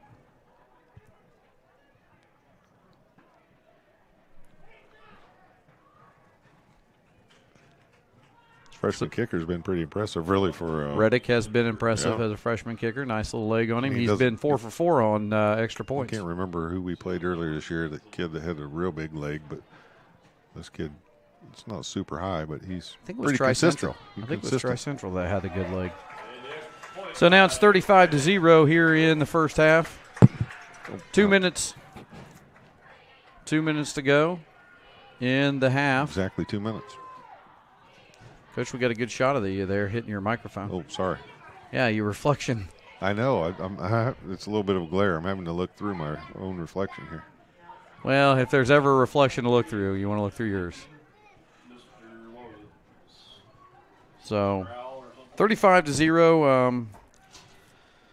We got some things that we've got to work on, obviously, here at halftime. Talk about. Well, yeah, the biggest thing we're going to talk about is don't turn the ball over. Yeah. I mean, we have to secure the ball. We have to take care of the ball, and that's you saw what happened on the last possession. We didn't score, but we moved the ball down the field. Yeah, we're moving the ball. There's a lot of positives, and I agree with you when you talk about that. There's so many positives. It's one of those where if you just tune in and you just look at the scoreboard there on the live feed, you say, wow, we must not be playing well. We are playing well. We've actually we've been our own worst enemy, and 3 fumbles have led to 3 touchdowns. That's 21 of the points up there on the board for Shenandoah. Not going to take anything away. Shenandoah's a good ball club. Yeah, they're good, and that just makes turnover situation even that more important. Can't stress that enough, that we cannot turn over against good teams. And I like the last drive. We didn't come up with points, but I like it. Yep. I like the way we fought. I like the way we at times put our head down and ran. So we got to continue to do that. Take away those 3 turnovers, and those all led to scores. It's a little different. Ball's away, and I believe that is Cardoza. Oh, that's Will Kelly. Oh, that's Will Kelly, excuse me. Nice running. Nice little run. He gets it up across the 45-yard line. So, once again, folks, want to remind you that we'll take a short break once we hit halftime, maybe a couple minutes, and then we will be back on at halftime to talk with the newly named Warrior Varsity Baseball coach, Daniel Hansen, assistant principal. He will be up here in the booth talking baseball with us, giving us a preview, also probably talking a little bit about some other items. He is a Shenandoah graduate. That's right. And we won't hold that against him, but he's going to be up here in the booth with us talking about his new appointment as the varsity baseball coach at halftime. 150. I can't wait. Yeah, I know you can't. 150 left, and that is Harlan, I believe, on the keep. And he's up maybe about 4 yards. So 35-0, 140 as the clock runs. Like you said, last drive was a really positive for the Warriors. Didn't quite get in there when we got down to 4th and 5, but we're trying to build on that, try to limit our turnovers. Harlan up the middle Just again, and that's probably a first down, close to a first down. I think he got it. Yeah, so you're waiting because usually they will stop the clock when it's first down. Ooh, I don't know. It's close. Close. They gave it to first down. First down with just 1:06 left here in the second quarter. So a nice couple of runs there by Eric Harlan up the middle. Coach, as you said, you like to see that when you like to see him go east and west, but you like to see him just go right up the middle too. It's easier to pick up yardage going north and south than it ever is going east and west. There's another one. There's a nice carry. That is Will Kelly. Yep. And again, he's up about 9 yards, just short of the first down. So the clock moving. We are out of timeouts. Yes. So it's going to continue to move. And Shenandoah is not going to take a timeout to help us, which I don't blame them. We quickly get set here. 30 seconds remaining in the half. And away we go here. Handoff. Nope. Pitch down inside to Jesus Cardoza. Across for a first down. That will stop the clock, I believe, for the Chains. Interesting. Jesus had to sprint almost to the backfield to get set before that snap was made. I noticed that. So they're trying to get set before the clock gets started, and they have started it. And there's a just spiking it to stop that clock. Be second down now. No, the right call there. Oh, yeah. Got to stop that clock. It's 17 seconds left. So Coach Hess stopping that, getting us set. Trying to get a play in here. Coach Knuckles, the offensive coordinator, getting things set. And Harlan's back to pass. Ball is away. Right across the middle and nice to Cameron Buckner. Hold on to it, Cameron. And he's got to hold on to that, and that clock, stop they're going to stop it on the first down. I would assume we'll get up and we'll probably clock it again here. So they're getting up to the line again, see if the official starts it. He does, and we do. Yep. Down that one. So there's we can get a score here. 6 seconds left. The ball's on the 6-yard line. We've run that fade pattern on the right-hand side twice now, but they were both times for Nate Steele. Maybe see if he likes to match up better here with Cameron Buckner. So here we go. And we've got a Shenandoah timeout. So teaching moment here for Coach. A chance for Shenandoah to talk about it. Probably a teaching moment for them. You're wondering, well, why in the world would they take a timeout here? What's a teaching moment for Coach? And, you never want to go into the half on a negative. You want to try to go in on positive if you're Shenandoah. For us, it gives us a chance to come up with our best play here. Gives us a chance to talk about it, come up with something that we really like. Maybe coaches have seen a little mismatch. Gives a chance. Looks like our guys are really talking over there in the huddle too. And you like to see that maybe they're telling Coach, "Hey, I've seen this," or right. Maybe I feel like this or that's going to work. So gives them a chance to come up with a good play. See what we come up with here. And with 6 seconds, if it's anything that takes very long to develop, this will be it. If you got a quick play here, you might get 2 of them off with the third down, right? Correct? Yeah. Okay. No, it'll be second down because we were on a spike there after the first down. Yeah. So it's second down. But you're right. With 6 seconds left, it's one of those where you got to make something. Yeah. It's either got to be a quick pass play that doesn't develop, or on a run. I don't know. Obviously, it's going to run out. Yeah. It's a little noisy up here. So. It is all of a sudden getting a little noisy. Our microphones are really good at picking up just about everything. Yes, they are. And it helps even when you hit it. Now, here we go. There it is. Rolling out is a pass play. He's open. That's a touchdown right there. So let's take a look and see if we can capture that and get that up here. Carlos Artiega on the catch. Here's Carlos Artiega as we take a look back at the touchdown by the Warriors. As you can see out, nice job of rolling out there by Eric, and he passes that, and all guys did a great job. Yeah, we had more guys over there in the right side than they could guard. So absolutely. Hopefully you can hear us, but had more guys than they could guard over there on that right-hand side. And here we go now. So 35-6, and we're on the board. And the clock is being finicky, I've heard, through the rumor mill. That's what we got. Well, we somehow have a half of a second left in the game. It's a miracle. Well, this is an undown play, so. Yeah, well, that means Shenandoah's going to get a chance. And here we are rolling out again. Same play.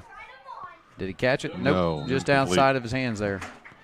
So 35-6, though, Coach. We wanted a positive. We talked about a positive. We get a positive. We get on the board. Nice little possession there for us. Yep. Nice way to go into the half. Nice way to finish off a drive. Nice timeout. I know we didn't call it, so what I'm saying is nice timeout adjustments there. Good coaching in the timeout. Gives us an opportunity to get our best play in and get a score. And, it's always nice to go in with something positive. It's nice. We talk about that in basketball. We like to get the last shot of the quarter because you either are going to go in on a positive or at least you hold your the opportunity in your hands to make a play. So that's kind of the way I'm looking at it right here. It was a nice way to finish off a drive, nice way to finish off the half, and a nice way to go into halftime. And we got the fans over there and trying to see if maybe anybody is actually watching live over there. It's a little bit of a delay, Coach. I thought you were going to say if anybody's actually watching. No, they're watching. I'm saying watching okay. live on their phone. They might give us a wave and see we can get a wave. It's pretty chilly, folks. So if you're at home, there is a perk. There's a perk to being at home and watching. Yeah, it's not twilight anymore. As you can see, it's cold. It's cold. They're bundled up. Everybody's bundled up over there. I say that, but we're up here in this booth. So nobody's waving right now. Either they're not watching it on their phones, which they do sometimes, or but we get a good look here at Coach now. Coach Hess talking to the guys and the sideline. Remember how hot it was that first week? We kept complaining. We complained about how hot that was. Can't say that anymore. No, we can't. But I will say I love fall. I'd rather it be like this. Oh, yeah. I love that temperature. And so we've just been joined in the booth here. We're going to get for our halftime guest. Our halftime guest just joined us, as we mentioned, Daniel Hansen, newly appointed varsity baseball coach, and he has been the assistant principal, but let's be honest, no one cared. But he is now the newly appointed baseball coach, so Shenandoah Raider, and graduate from here. So he's back on his home territory, but he bleeds maroon now. If he doesn't, he won't get paid. So getting ready to kick off. So we have half a second. Coach is getting the design what he wants to do here. Looks like the ball is away. See if it stays down. Nice kick. And It's stay in right bounds. down I got to here. make a tackle. Gotta Make a tackle. Make a tackle. It's got to make a Out tackle. of bounds. He steps All out right. of bounds, and that will lead us to halftime. So, folks, it is 35-6 at halftime here at Shenandoah. We will take about a 2-minute break here and get set up, and we will be back at halftime here on the Wes-Del Sports Network. Wes-Del Sports Network with our guest, Mr. Daniel Hansen.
All right, Warrior fans, we are back here at halftime, and as promised, we are here with our guest, assistant principal and newly appointed varsity Warrior baseball coach, Daniel Hansen. Daniel, how are you doing tonight? Good, thanks, Mr. Mealy. It's always nice to have the guest in here. Newly appointed varsity baseball coach. Let's go back a little bit and talk back in time. And some people may say, well, the assistant principal's coaching baseball. Well, you've coached baseball before. So where were you coached before, and kind of talk about that? Yeah, I started out assistant with Coach Jack Lewis at Liberty Christian right out of during my college years, and then had the opportunity to go to Delville, which I was at for 7 years, coach baseball, and enjoyed that. Enjoyed working with the kids, but looked forward to getting in administration. So had that opportunity to step away for a little bit while I pursued my master's, and wanted to grow professionally. So yeah, well, I know that we were really excited to have you move into this position, and at the same time, we really get quite a unique situation, because I believe our current coach, our previous coach, Coach Todd, is actually going to come back and help you as your varsity assistant. Is that correct? Yes, that is correct, and I'm excited to have a guy like Coach Todd be within the program. Obviously, he's done a wonderful job the previous 3 years, but having a guy in the community, coaches basketball, very well respected with the student athletes, just a great community guy. So, obviously, just a guy like that within your program is awesome, but to have the baseball experience and the coaching experience to be with you is going to be a great transition for me as we work together. It's been great already. We look forward to kind of working together and building that relationship. So and you've had the opportunity to have a couple kids or a group of kids come out already on the field. I've seen you out there working on the field already, so you didn't waste any time. You got right into it. So there's an excitement. There was an excitement with Coach Todd now that he hands that kind of over to you and to assist you. And it's kind of, like we said, a unique situation, but it's a mutual situation that we wanted to see happen. And I know you wanted to get involved in some aspect at some point. It happened a little earlier than you thought, but I think that knowing your family and everyone, they're full support all in. So we look for good things to happen with the Warrior baseball program. And I'm going to turn it over to Coach and see if he has any questions right now for you. So go ahead, Coach. Well, I don't know. I know you're dying over there. No, I don't know if I have any real questions. I'll just give him an opportunity just to talk about how, baseball and what his program. I always like to, one of my favorite things to do, and I told Biff this the other day, is I enjoy watching coaches coach. So, peek in from the dugout. It's ironic because no one watching, enjoys watching him coach. Well, I can appreciate that too. But, just what kind of your philosophy is about starting a program and building on what, Coach had there, and you're learning, I know, as you go, but kind of what your philosophy will be and what are some of the things that you want to see happen here right at the very beginning of the program. Well, at the beginning here, obviously with COVID, unfortunately for our students, they didn't get that spring season. So, we're just trying to get to know our players a little bit. And for me, obviously being in the role of in the school, it's a huge advantage to already know a lot of the guys and but build those relationships and be ready to get after it. Our goal is to work fundamentals. That's going to be our biggest thing here is, we're very excited for what, Zach Todd's going to bring for the next 2 years and the pieces that we feel that we could put around him to be successful. But making sure that we're securing the lineup the way that we want to be able to run and be aggressive, put a lot of pressure on teams, try to communicate that and teach our kids, what we're trying to do there, and really focus on defensively, just being able to play good fundamental baseball, whether that's defensively, catching, all the aspects of the game, and just really work on being able to, pick up the ball when it's hit to you and make sure that we're not striking out things. So we feel confident. We feel like we've got a team that can compete right away with the teams in our sectional and the teams around. We feel like we got those pieces, so it's just going to be working here.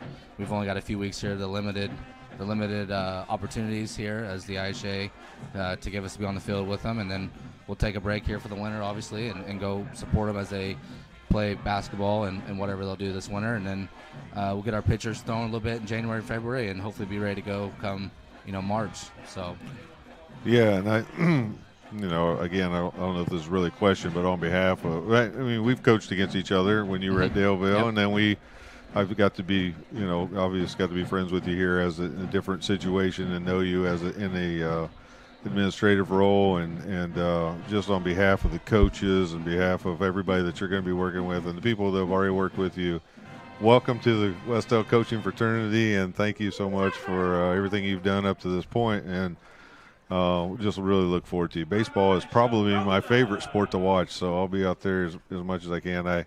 I'm obviously we're not on the same page when it comes to pro sports, but and my Cardinals are struggling right now, so we won't talk about that. But I really enjoy. It's kind of my relaxing time to watch baseball. So on behalf of everybody that's going to be working with you, and all of us coaches here at Wes-Del, we're glad to have you, and can't wait to see great things come from the baseball program. Well, thank you. I appreciate it. It's one of those things to where we have a great staff, we have a great support staff, and amazing community, and I'm just looking forward to entrenching myself a little bit more in our community.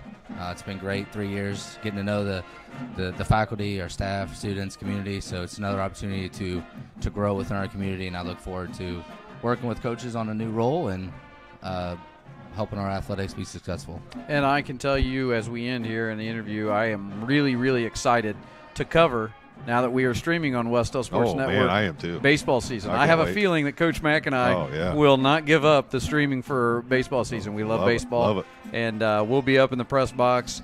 We're just, you know what?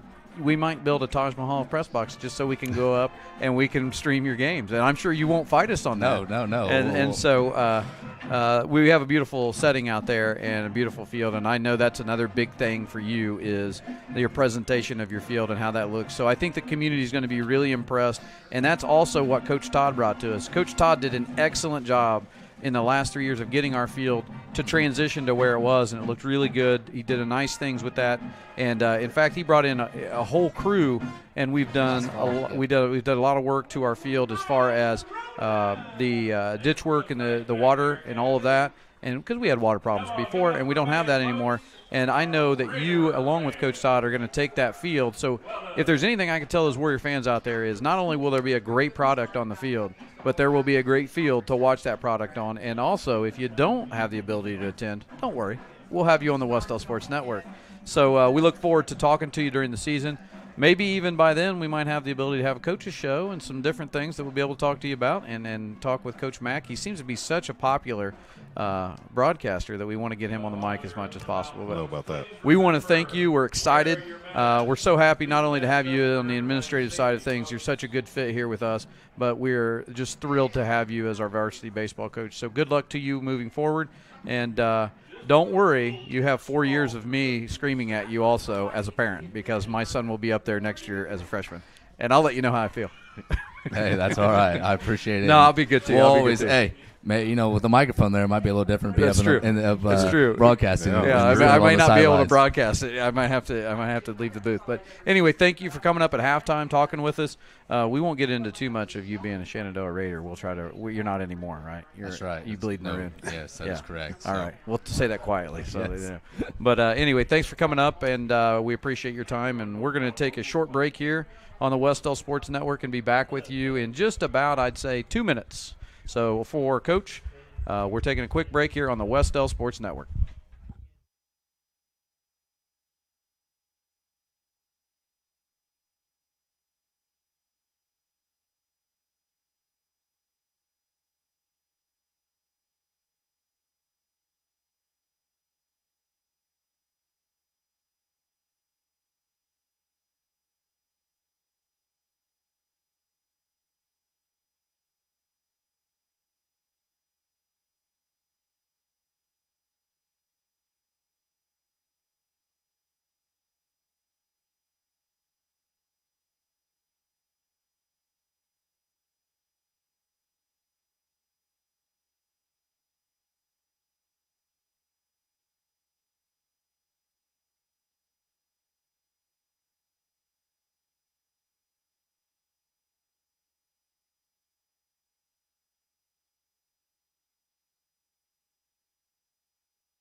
All right, Coach, we're back here after our halftime. Great chance to catch up with varsity baseball coach Daniel Hansen, and big things to happen there in the baseball program. Look forward to that. I get an opportunity here to talk. As superintendent, I just can't say how appreciative I am and how impressed I am with the coaches and the coaching staff we're going to have. I mean, for Coach Todd to still stay a part of the program and Right. Coach Hansen to get the opportunity to go in there, and I mean, sometimes you just are just so excited with the individuals you get in the positions, and I wholeheartedly believe we have some of the greatest educators and teachers and coaches in the positions that we have. So we're very fortunate. Well, one of the things I know that Coach Hansen was talking about right there that I thought was a great point was, how much work that Bob put into that field last year, and then unfortunately never got a chance to show it all. Right. We worked and worked and worked on it all fall and worked on it even up till, it was time to go. We got that new scoreboard. We got all kinds of things that are, look a little But different. no one had the opportunity to see it. No one had an opportunity to see it, and I think that Bob's vision will continue with Daniel, and I think that field is a work in progress and nice things to come, and just like all the rest of our facilities, it'll be, continue to be one of the best around, and I think it'll just be nice things to come, and Bob started a nice job with that, and I'm sure Coach Hansen will just continue to make that going in that right direction. And we're getting ready here for the second half as it's getting the clock is ticking down to 0, and we will be kicking off to Shenandoah. 5 weeks in a row. 5 weeks in a row, yeah. Yeah, we are 5 for 5. We've won the toss every week.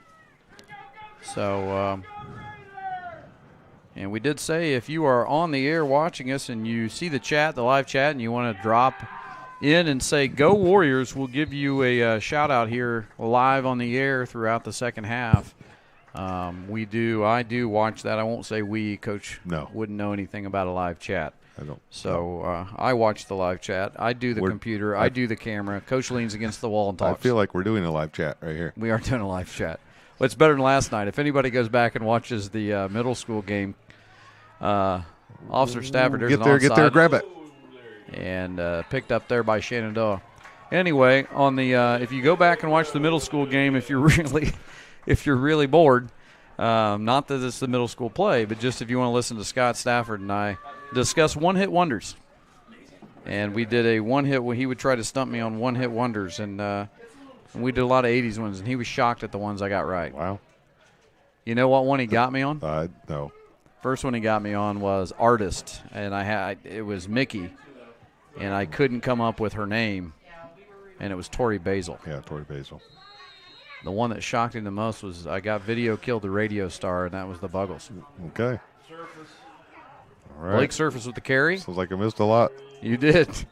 You did. I knew you'd enjoy that. That's why I brought it up.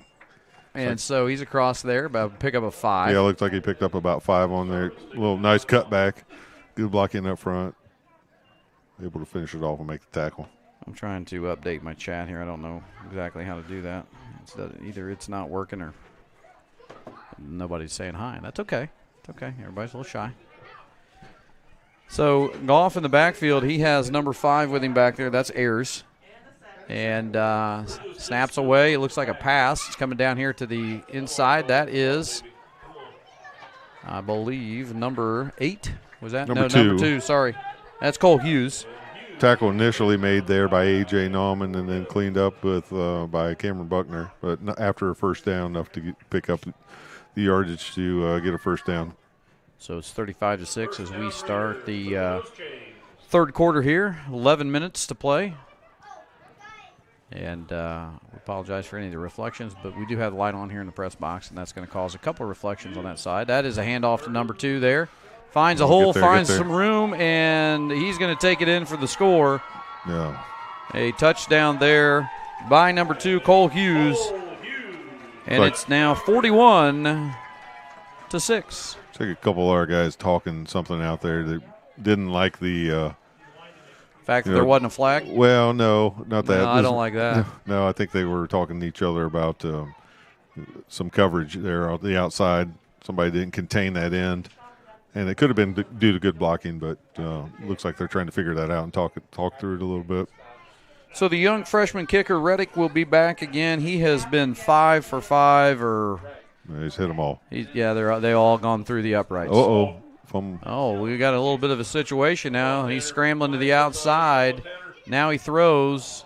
Incomplete. And that is incomplete. So it will stay 41-6 here as Wes-Del is able. I didn't see if that was a bad snap there or what happened. Yeah, he just fumbled a snap there, and he was trying to get it down, pick it up, and I think he realized it wasn't going to work. The kick wasn't going to be it was too far gone for that, so he picked it up, rolled out, almost converted there. So we've got 45 people watching live at home, wow. And I always say 45 people watching, and they all have 4 at their house. So times that, and that's how many people you have watching. So appreciate the support of all. We'll take it. Of 130 to 140 people we have watching. To the thousands out there. I just said that, and we went down to 43. So I'm sorry for whoever I offended. So. I think it was Mr. Denny. It was Mr. Denny. Mr. Denny was in the chat room earlier. He said, we hope that he's a better baseball coach than he is an interview. And I thought that was a little uncalled for. But, hey, nothing like getting your AD started right away in support. So here we go. It will be kicking off. It'll be the freshman kicker, Reddick. So I think Denny's going to leave us. I can feel it. No, he's not. He's just standing up. I think he's just warmed up enough to stand up. Yeah. It is chilly out there. And it looks like it's hard to social distance in the stands when you're that cold. So. Okay. Well, I'm just looking over there. And Get out of bounds. Get out of bounds. There we go. I just said it looks like our people. Well, colder it gets, the closer they. Yeah. But they're all family. We're all family here at Wes-Del. We are family here at Wes-Del. All families are sitting together. It's just hard to see from here. They're one big family. We're distancing. It's just hard to see. We're losing it here in the second half is what happened. Talk to Hanson. Things go south. 41-6, 9:50 left. And Wes-Del now will get things rolling. Coach, what are you looking for in the second half? We didn't talk about that. So if you go into halftime, you come back out, what are you looking for as far as some adjustments? Well, you're wanting to see what we saw at the end of that half. You want to put together nice drives. You want to continue to play positive, gains on every possession, positive gains on every play. You want to keep working for things that we think we're going to need in the future. Oh, nice comeback. And just barely short. Missed that one. And that was intended for looks like Nate Steele. Nate Steele, number 49. So just a little short. And if Nate could have ran back to the ball, he might have got a passing interference play on that or a call on that play. That's asking a lot, but you could have come back on that. Maybe we've gotten that. Here we go. Second down and 10, 35-yard line. Here in the third quarter, Wes-Del trying to string together a nice drive here in the third. Will Kelly now moving to the bottom side here. Snaps out. Harlan on the run. He pitches that down, and it's a catch there, I believe. Yeah. To Jesus Cardoza. And a good pick up there. It's going to pick up about 6, I'll say, 6 or 7, and it's going to leave us with about third and I'm going to say about 4 here. I want to say hi to Caden Bartram's dad, Terry Bartram. He's out there. He said, "Go Warriors." It's good to see him and the chat and also watching live. He appreciates that. Right up the gut. We appreciate you watching. So that's a first down. And that'll move the chains for Wes-Del. A nice little run there. Yeah, nice run, Eric, right up the middle. Seen a lot of that the last couple times. So now here's Harlan in the backfield. He's got several. Oh, actually, that was a direct snap to Kelly. Now back to Harlan. Harlan across the middle, and that's tipped and almost lost. So nice little play there. It was actually direct snap to Will Kelly, and then a little flea flicker back to Eric Harlan, who threw it downfield, but just got tipped out of the hands of the intended receiver. So it's going to be 2nd and 10 on the 48-yard line.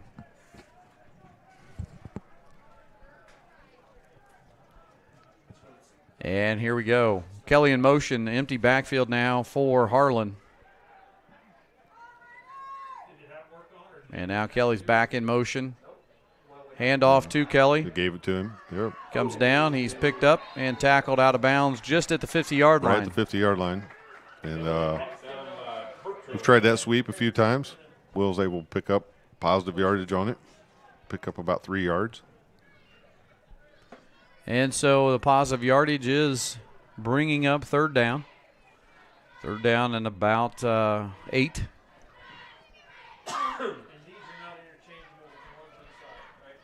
And the boys are looking at their wristbands as the call comes in from Coach Knuckles and Coach Hess.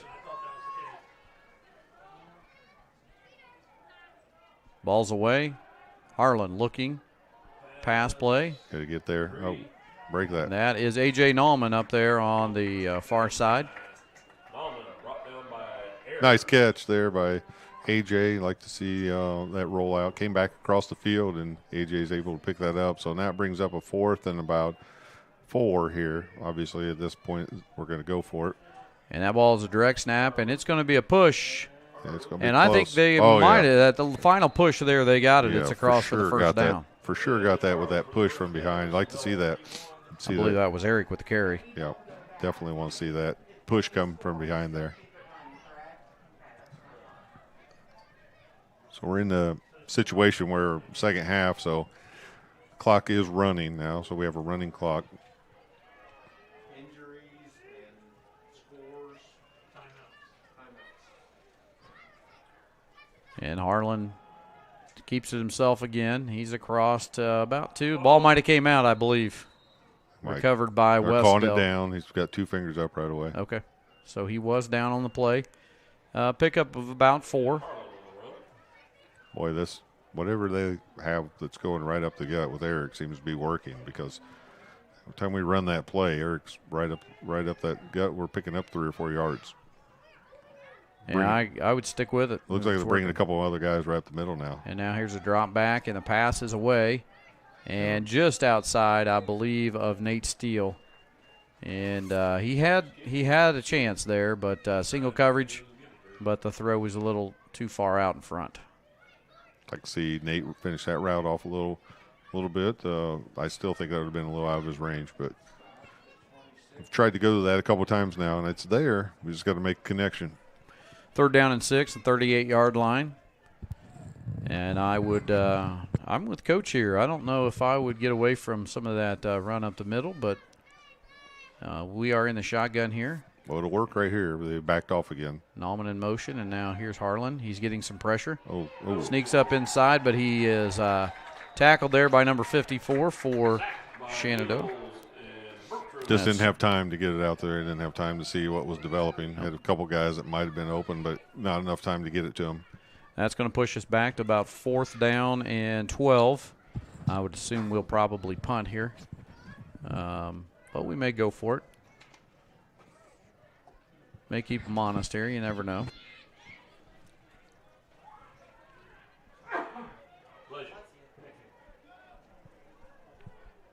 And it looks like we are actually in formation to go for it here, unless he kind of rolls out. And he goes for that pass across the top, and it's just over the hands of Nate Steele, I believe. Lots of turnover on downs, but it's better than a turnover on a fumble. That's true.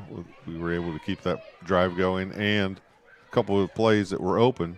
You know, at this point in the game, you're working on some stuff that you feel like is going to work for you, or you need to work on, or you may need in the future. So you're continuing to work on some of those things, continuing to work on the stuff that you know that you may use again, or that you'd like to see work and that maybe isn't quite working yet. Yeah, now Shenandoah takes over on downs, and Goff in the backfield. And waiting the snap. It's away. Ball's quickly outside there to either number 8 or number 9. There's flags on the play. And I don't know exactly what the flag was there. I don't either. Somebody popped up there, though.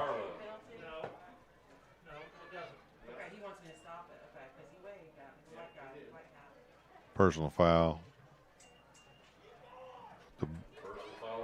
It's like a blow to the back of the head, or either that or.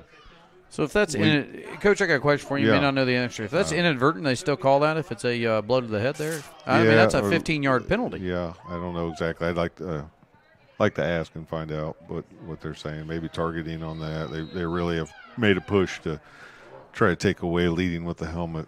Yeah. Helmet-to-helmet contact, leading with the helmet. So I'm guessing that could have been targeting, or it could have been. I'm also guessing sometimes They're guessing? officials like to make rare calls Yeah, and get you'd involved. like to see at this point in the game that if it doesn't. Yeah, it's a chance if it's to not educate. a changer. Here comes Surface down to the far side here, and he is met there. Nice tackle. Another That is flag. A.J. Nauman, and another flag on the play. Wait, let's see what happened there. Well, we've got multiple flags on the play. Yeah, so it wasn't a surprise. Obviously, holding. That's what I was hoping. And we'll be holding on Shenandoah.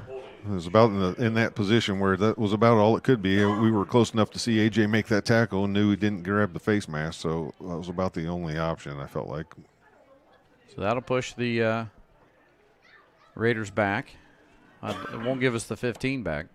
Clock still running, about a minute, 15 to go in the third. 41-6.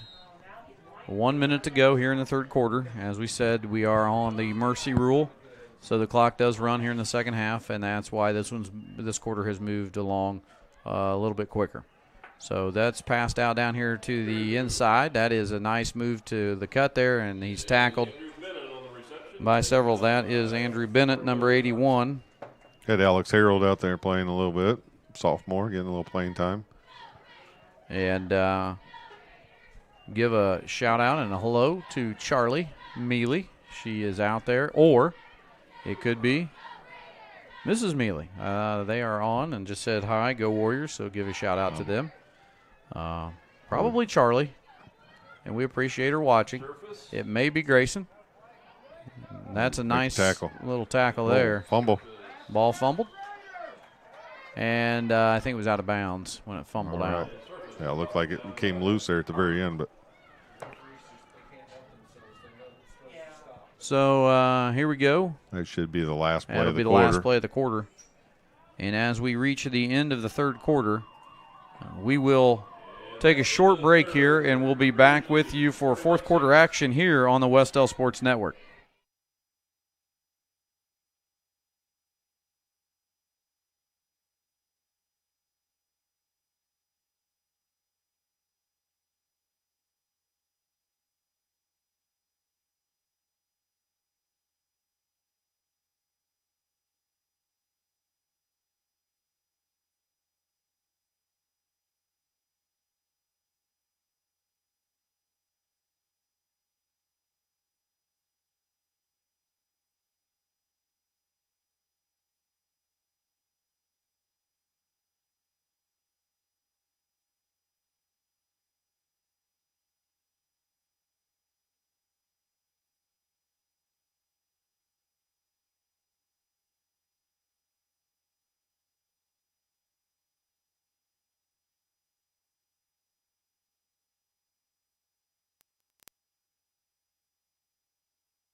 And we're back here at Shenandoah for the start of the fourth quarter. 41-6 in this MEC battle. And again, I believe thought that was a fumble. So it was a fumble. So the ball goes back to Wes-Del. Let these eagle eyes fool you. I will not let the eagle eyes fool me. I thought for sure. I think you're the only guy that saw that, you and the official. Bad snap there for us, and Harlan trying to make something out of this. Oh, look at that. He's Nice. scrambling Nice. around, Go, making some cuts. He's coming down to the inside. Another nice block there, and he's got some more room. And he's hit late. That has to be a flag. There it is. It's the third time, and finally calls one. And that's going to be a late hit there, and a great Nice block by Great Will job. Kelly on that block coming back there.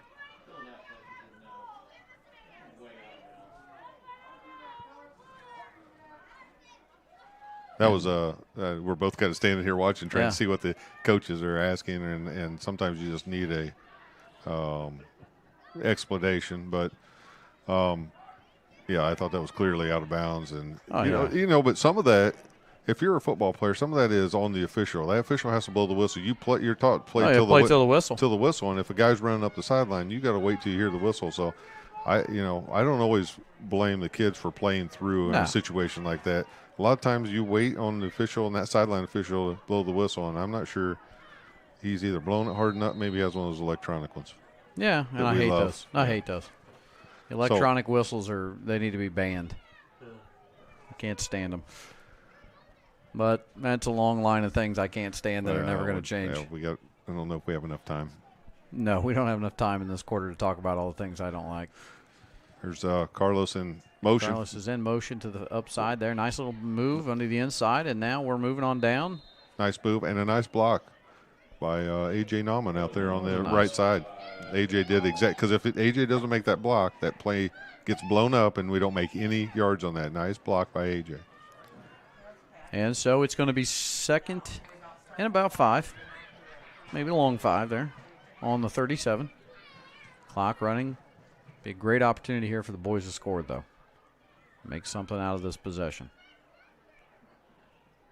And now it is Carlos in motion here. Ooh, and he's hit hard. And he was hit real hard. It's got to be incomplete, I think. Yeah, and he's helped up there by Surface. Good pretty tough sportsmanship. kid. Carlos is pretty tough. Yeah. He'll get bounced up from that. But that ball was just floated out there. Nothing against Harlan trying to float that out there as he gets out there, but it was red, and that no opportunity for anybody to block it's kind that. of the design of the play. Yeah. But that was just good timing by the defense and by the tackle there. He hit just the same time Carlos did. Yeah, we both saw that one coming. I think everybody here in the stand saw that one coming too. So, way to take a hit there by Carlos, tough kid. And it's now 3rd and 6. And now Will Kelly in motion. And there is Harlan going nice. deep. He's open. He's got him. And that is Steele, I believe, isn't it? Yeah, Nate Steele across there. They're so finally getting that connection that's been there. We'll take a look at that one here in the replay as we look at Harlan drop back. Nice little fake and a great job. Nice pass, nice coming pattern. across there.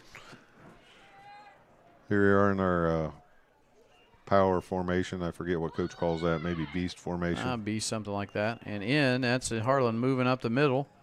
And he's just short, I believe. Yeah, looks like he's just really short. Maybe on the 1-inch line.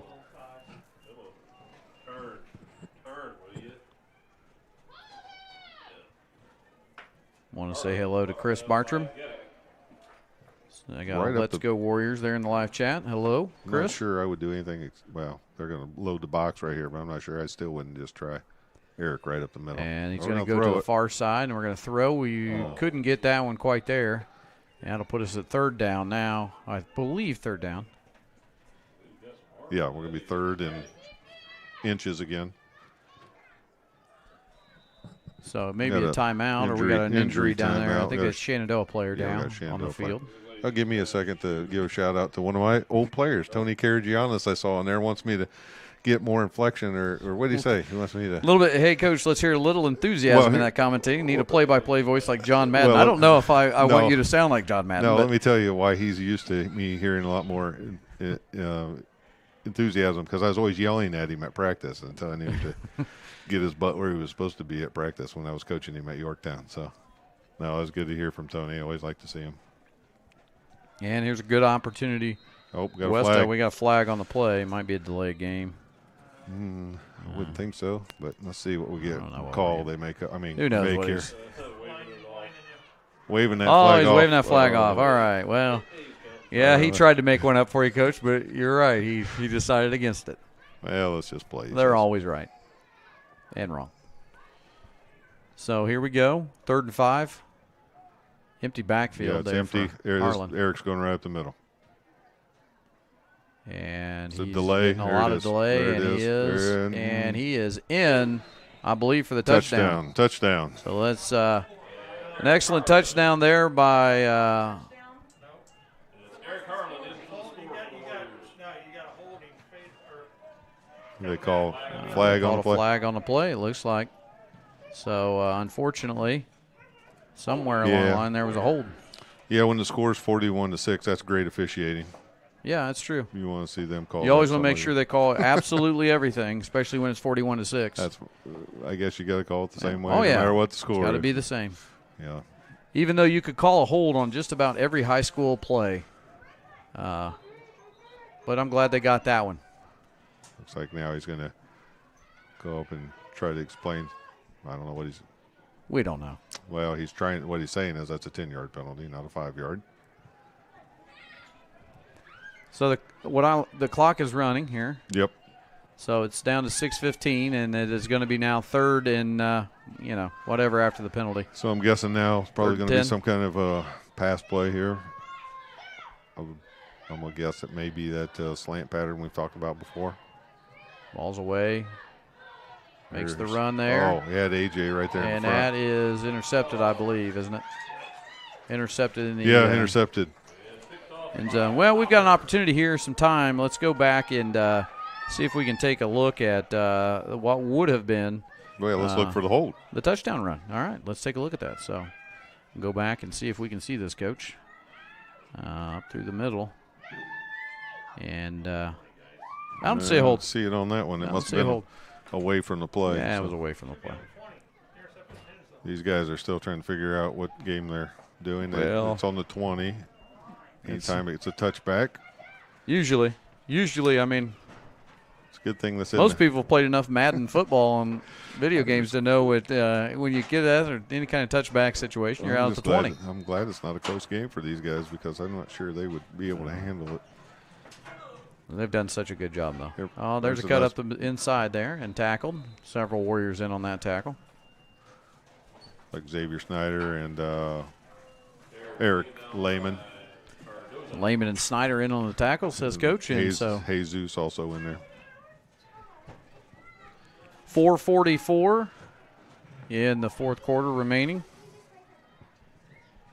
And Shenandoah is probably not going to be in a hurry here. The clock is their friend as it runs down. I would imagine we'll see just a lot of running here. Ball's away.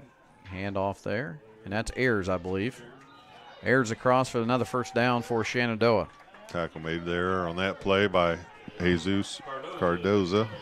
Jesus, like we've talked about this week in and week out, Jesus is always in on the calls, especially on the tackles. He's got to be up there in the team statistics when it comes to tackles. Yeah, we'll see if we can get some statistics before next game and kind of update that. I know that he and A.J. Nauman. he and AJ have been up there, and Avery Carmen's probably up in that list, too. Yeah, a lot of those guys have been up there. So here we go. It's 3:45 now. First and 10 for Shenandoah. And ball's away. Again, another running play. And going up the upside there. He's got some room. He's got a lot of room until they push him out. And tackle made across there. And I think that might have been Harlan. Oh, no, that's not Harlan. Maybe Cameron Buckner. No, that's I'll tell you who was in on that. That was Trey Adams, number 13. Okay. Freshman. All right. In there on that tackle. I've been talking to Coach. He's been practicing well and said that he might get a little time here. Yep. Trey, a freshman, coming in there, making a nice open field tackle. Not sure Trey's been in a whole lot of varsity games, so I'm sure he's excited. Yeah, it's a great opportunity. Like we said, we mentioned Luke Brown earlier, some of our freshmen getting in there. If you practice hard, you never know. You never know when your name will be called. Here we go. There's up a flag. the middle again. We got a flag on the play. It's in the area that you would think would be holding.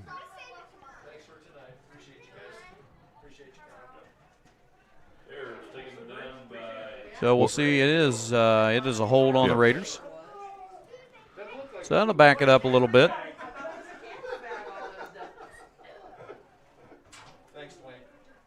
So. Good to see you guys. Hey. Want to give a shout out there to Athletic Director Todd Sokowski, who came along behind us and said hello. We want to thank him for his staff and everyone's hospitality here at Shenandoah. As we said, we drove over here thinking we would be in the elements, and they found a way to get us inside the press box, and I know you're I couldn't be appreciative. happier. I am very appreciative. Minute 50 to go with the running clock here. So that penalty backs them up on the hold, and now it is on the 30-yard line. Yeah, 1st and 10 again. And they give it to Ayers once again, and he's tackled across the middle there. Looks like maybe Devin Groh in on that tackle. Yeah, I saw number 30 pop up there. That was what I was thinking. That is Devin Groh involved in that tackle. Another freshman, and Xavier Schneider was also in there on the stop. Probably 2 more plays if they running plays here. I would guess 2 more plays. Coach, Looks like they may go into victory formation here. Yeah, I think they Take are. a knee. Are we home next week with Monroe Yeah, Central? we are home next week. We'll play Monroe Central, the Harvest Helmet Classic. That's right. Next week at home. I believe the Harvest Helmet Classic was started in 2010 or 11. I want to say maybe 11. Or actually, it was 2010. I know we won the first one, so we'll have to look. We won the first 2, I believe. Okay. And then, unfortunately, Monroe Central's kept that helmet for a while. It's about time to get it back, isn't We it? need to get that thing back. It'll be another MEC matchup. And it's down to about 25 seconds left. That should do it. Yeah, Coach If, decided to just take a knee there. That's the right thing to do, and that finishes off the game. Even though we're supposed to social distance, it looks like we've been tackling each other for the last, Yeah, come on. at 3 3 hours. hours. Now they will line up. You'll So, see them line up and wave. Can't do the handshake anymore, even though you've been tackling each other. But the hand wave, good Yeah. sportsmanship. I'm sure that usually, you kind of just wave as you're walking off, and we'll see if looks like the coaches, at least Coach Hess usually comes over. He's always a good sport about wanting. And it's what we talked about before. You join a conference, you start learning and knowing the other coaches. Oh, yeah. So, Coach Hess talked about it with him before the game, and I don't have the paper in front of me to know their head coach's name right off the top of my head. But I can get that for you. But I know he had some respect for him, and especially had respect for the way he handled the game last year that we played them. And Jordan McCaslin, is okay. that his name? All right, so I know that he has some, Mutual respect there. mutual respect going both ways there. And then coaches are talking, and that's a good thing. And we get to know each other. Nobody knows the battles you go through like coaches. absolutely. Coaches, it's a tight fraternity. Sometimes we like some more than others. It's just like anything else. But some of us get really close as opposing coaches because spend a lot of time. We have a lot of respect for each other and how much we know how much time it takes. And so you get to know those guys and you spend a lot of time preparing and it's just nice sometimes to go over and talk and just pay your respects. Yeah, and so next week we are going to be at home, back at Paul Parker Field for a matchup with Monroe Central for the Harvest Helmet Classic. We've got, as we've said before, we've got some tough games, but we've got a couple of games on the schedule that we can highlight and say we've got some good opportunities ahead of us. It's been a tough road the last couple of weeks. But we've had a lot of tough opponents. Eastern Hancock, just a great football team. And everybody does it a little bit different. They threw it all over the place, spread us out, did some things. And again, we've been down a couple guys, and we had some guys have to step up, and even some of our secondary guys were out that week. And then we handled last week. We had Try, and they kind of did more on the ground, and they had a few pass plays in there. And then it's been a tough couple of weeks. Then you come in here to Shenandoah, and but the biggest thing is we don't want to lose. If you're coaching, you don't want to lose the guys, first of all. And by that, I mean you don't want to lose them in their confidence. You want to make sure that they're still confident in what you can do because there's some games left, a lot of season left where we can do some things. So if you're coming in there, you're going to talk to them. What are your things now? You've been in situations where you've been in a bit of a what people will call a losing streak or a schneid even, and you've been in those, and you've had the experience. You're an experienced coach. What do you do to keep them in it? Well, right now you're talking about, and I don't know what you think, but I thought our effort was pretty good. I thought it was all tremendous night. tonight. And I thought you highlighted that well. I thought our effort was good, and I can't really say that about last week as much as I love Wes-Del and I love our team. I can't say that our effort was great last week because I thought there were some times where we pouted a little bit, and I didn't see that as much tonight. No. So proud of that, and so you want to build off that because that tells right you there indicates that they're still in it. Yeah, and it tells you that you had a good week of practice because the kids are mentally listening still. Because when you lose them as a coach, then it doesn't matter. You're not going to listen. When you get out on the field, they're going to give up on you. Their heads are going to be down. They're not going to play hard.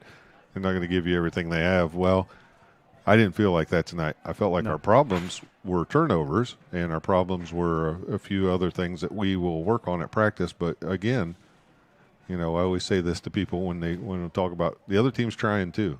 Yeah. The other team was pretty good tonight. So let's not take that away from Shenandoah that they're a pretty good team. We've got guys banged up. We're missing we've got guys playing in different positions, and I'm sure they do too. Everybody's got that. That's part of sports. And we don't want to make excuses, but I feel like right now you continue to build. You continue to get your guys to listen at practice. And, we know what the schedule's like. We know this is a tough game. Mm-hmm. We know that it was going to be a battle, and you want to see the kids respond. You want to see them battle. You want to see them come back every play, ready to play. And I thought we were still hitting hard at the end of the game, blocking hard at the end of the game, still trying to make plays. And, that's a credit to our coaches. It's a credit to our kids. And that'll pay off. We've got some games coming up, like you said, that's going to pay off. And I saw some nice things tonight. We've got to remove the turnovers from the game. But I saw some things that I liked. Well, let's take a look here real quick. I believe I've got the touchdown play okay. rolled up in here, and we can show everybody. If you weren't here with us live, you can take a look at the touchdown for the Warriors. And let's take a look at a positive here on our offensive end. So I believe this is the rollout play here. And just found that. And who was that caught that again? Was that Carlos or was that Jesus? I think that was Jesus on that play. I can't remember. I think it was Jesus. I can't really see it. They'll tell us on Monday. I can promise you that. And so that was the touchdown play. We weren't able to get the 2-point conversion on that one, but that was the touchdown tonight for Wes-Del. Well, and I'll say this: we scored another touchdown now that we're the only people. We're the only people up here, and you know what? I think we have that one. Let's just see. We talked about that one. It's we right went here. back. We went back to watch it, and I don't see the holding on there. And Coach, you have a great segue into this as he tucks that thing. A great cut up the middle by Eric, and look at this dive at the end. Let me tell you, if there was a hold on that play, it was somewhere that didn't matter, and a good official is going to understand what the score is right there and let some kids play out a play and have a positive end to a game that might not have always been positive for them. And the kid that they saw battling, and Eric Harlan, you're going to let those. Sometimes you tuck that penalty flag in your pocket a little bit. Let it play out. There was 2 minutes left in the game. I always say this, and I say you can call it hold in high school football all the time, but I say the same thing as you. And it's not the officials that lost, obviously, this game for us. No, not at all. But you make a great point. If that hold had nothing to do with the impact of that location of the ball, that hold could have been across the field because I didn't see the flag anywhere in our picture. So if the hold's clear across the field and it doesn't impact the play, I've heard you say that because I've been at enough sporting events with you. You hate to see an official or a call get in the way of a situation. 41-6, let that be a touchdown. Right. Put it in your pocket, move on, and let it be. It didn't hurt anybody. I'm sure the hold didn't physically hurt anybody. I didn't see anybody go off the field at that point. But anyway, it is what it is, and people will say, hey, they've got a job to do, and that's fine. They can argue us on that. We tend to be a little bit more on the kids' side of things. Give them some success. I know that's what you're about. That's what Wes-Del's about. And again, that's a good segue into the fact that we had 50, 60 people still watching. We had a lot of people here. Yeah. It doesn't matter what's happening as far as the wins and losses. Our Wes-Del fans stick with it, and they always support. And we can't tell you how appreciative we are from the district level down as the leader here, how appreciative we are. And you as a coach, what does that mean to you to always have that support? Well, people say it all the time. They want Wes-Del on the schedule because we bring fans. And it doesn't matter what the sport is. We always bring fans to the games because we have such great support. We go on the road sometimes, and I know – in basketball, especially, we go on the road sometimes and have more fans than the home team does. And boy, I know Coach S and myself, and all the coaches, we just really appreciate that. We appreciate the support. People ask me all the time, well, what can we do to help? What can we do we really love, to watch you guys. We love support. How can we do that? Best thing you can do is support your coaches. Yep. The other thing you could do is support your kids. Support the kids And when they get in the time. car, tell them all the great stuff they did. Yep. Hey, how was it? I'm sure, or ask them questions. Let them be the ones that answer, and let's not. I had to learn that lesson. Yep. I'm still learning it sometimes. It's tough as a dad. But, sometimes it's just good to let them kind of tell you what they think. You get a better feel for it. Support your coaches. We have great people in charge of all of our events and sports and basically in our schools. But let the kids kind of lead you through those discussions and just be great supporters of Wes-Del like we always are. Be great supporters of our kids. Be great supporters of our coaches. And, that's what it's all about. In fact, that's why I think all of us feel so welcome at Wes-Del, is because Absolutely. we know that we have that support sitting behind us. Yep. We want to thank everybody as a good ending point there from Coach. I want to thank everybody tonight for supporting the live stream, and hit that subscribe button if you haven't already on the YouTube channel there on the Wes-Del Sports Network. We want to thank all the fans who traveled to Shenandoah tonight. A great I believe we probably used every one of our vouchers. We want to really highlight, we didn't get a chance to, I don't think we talked about them. We want to highlight the cheerleaders for coming out. It's getting to be cold weather. It's tough to do that. They do a tremendous job. We want to thank them for everything they do. We want to thank the managers of the football program, everybody involved, and we want to thank everyone for watching. Coach, we'll be back at home, Paul Parker Field, next Friday night. Yep. Kickoff at 7 with the Monroe Central Golden Bears, and another MEC matchup, so we look forward to that one. And any final comments? No, I just saw some positives. I saw some things that we can get back to see from our guys.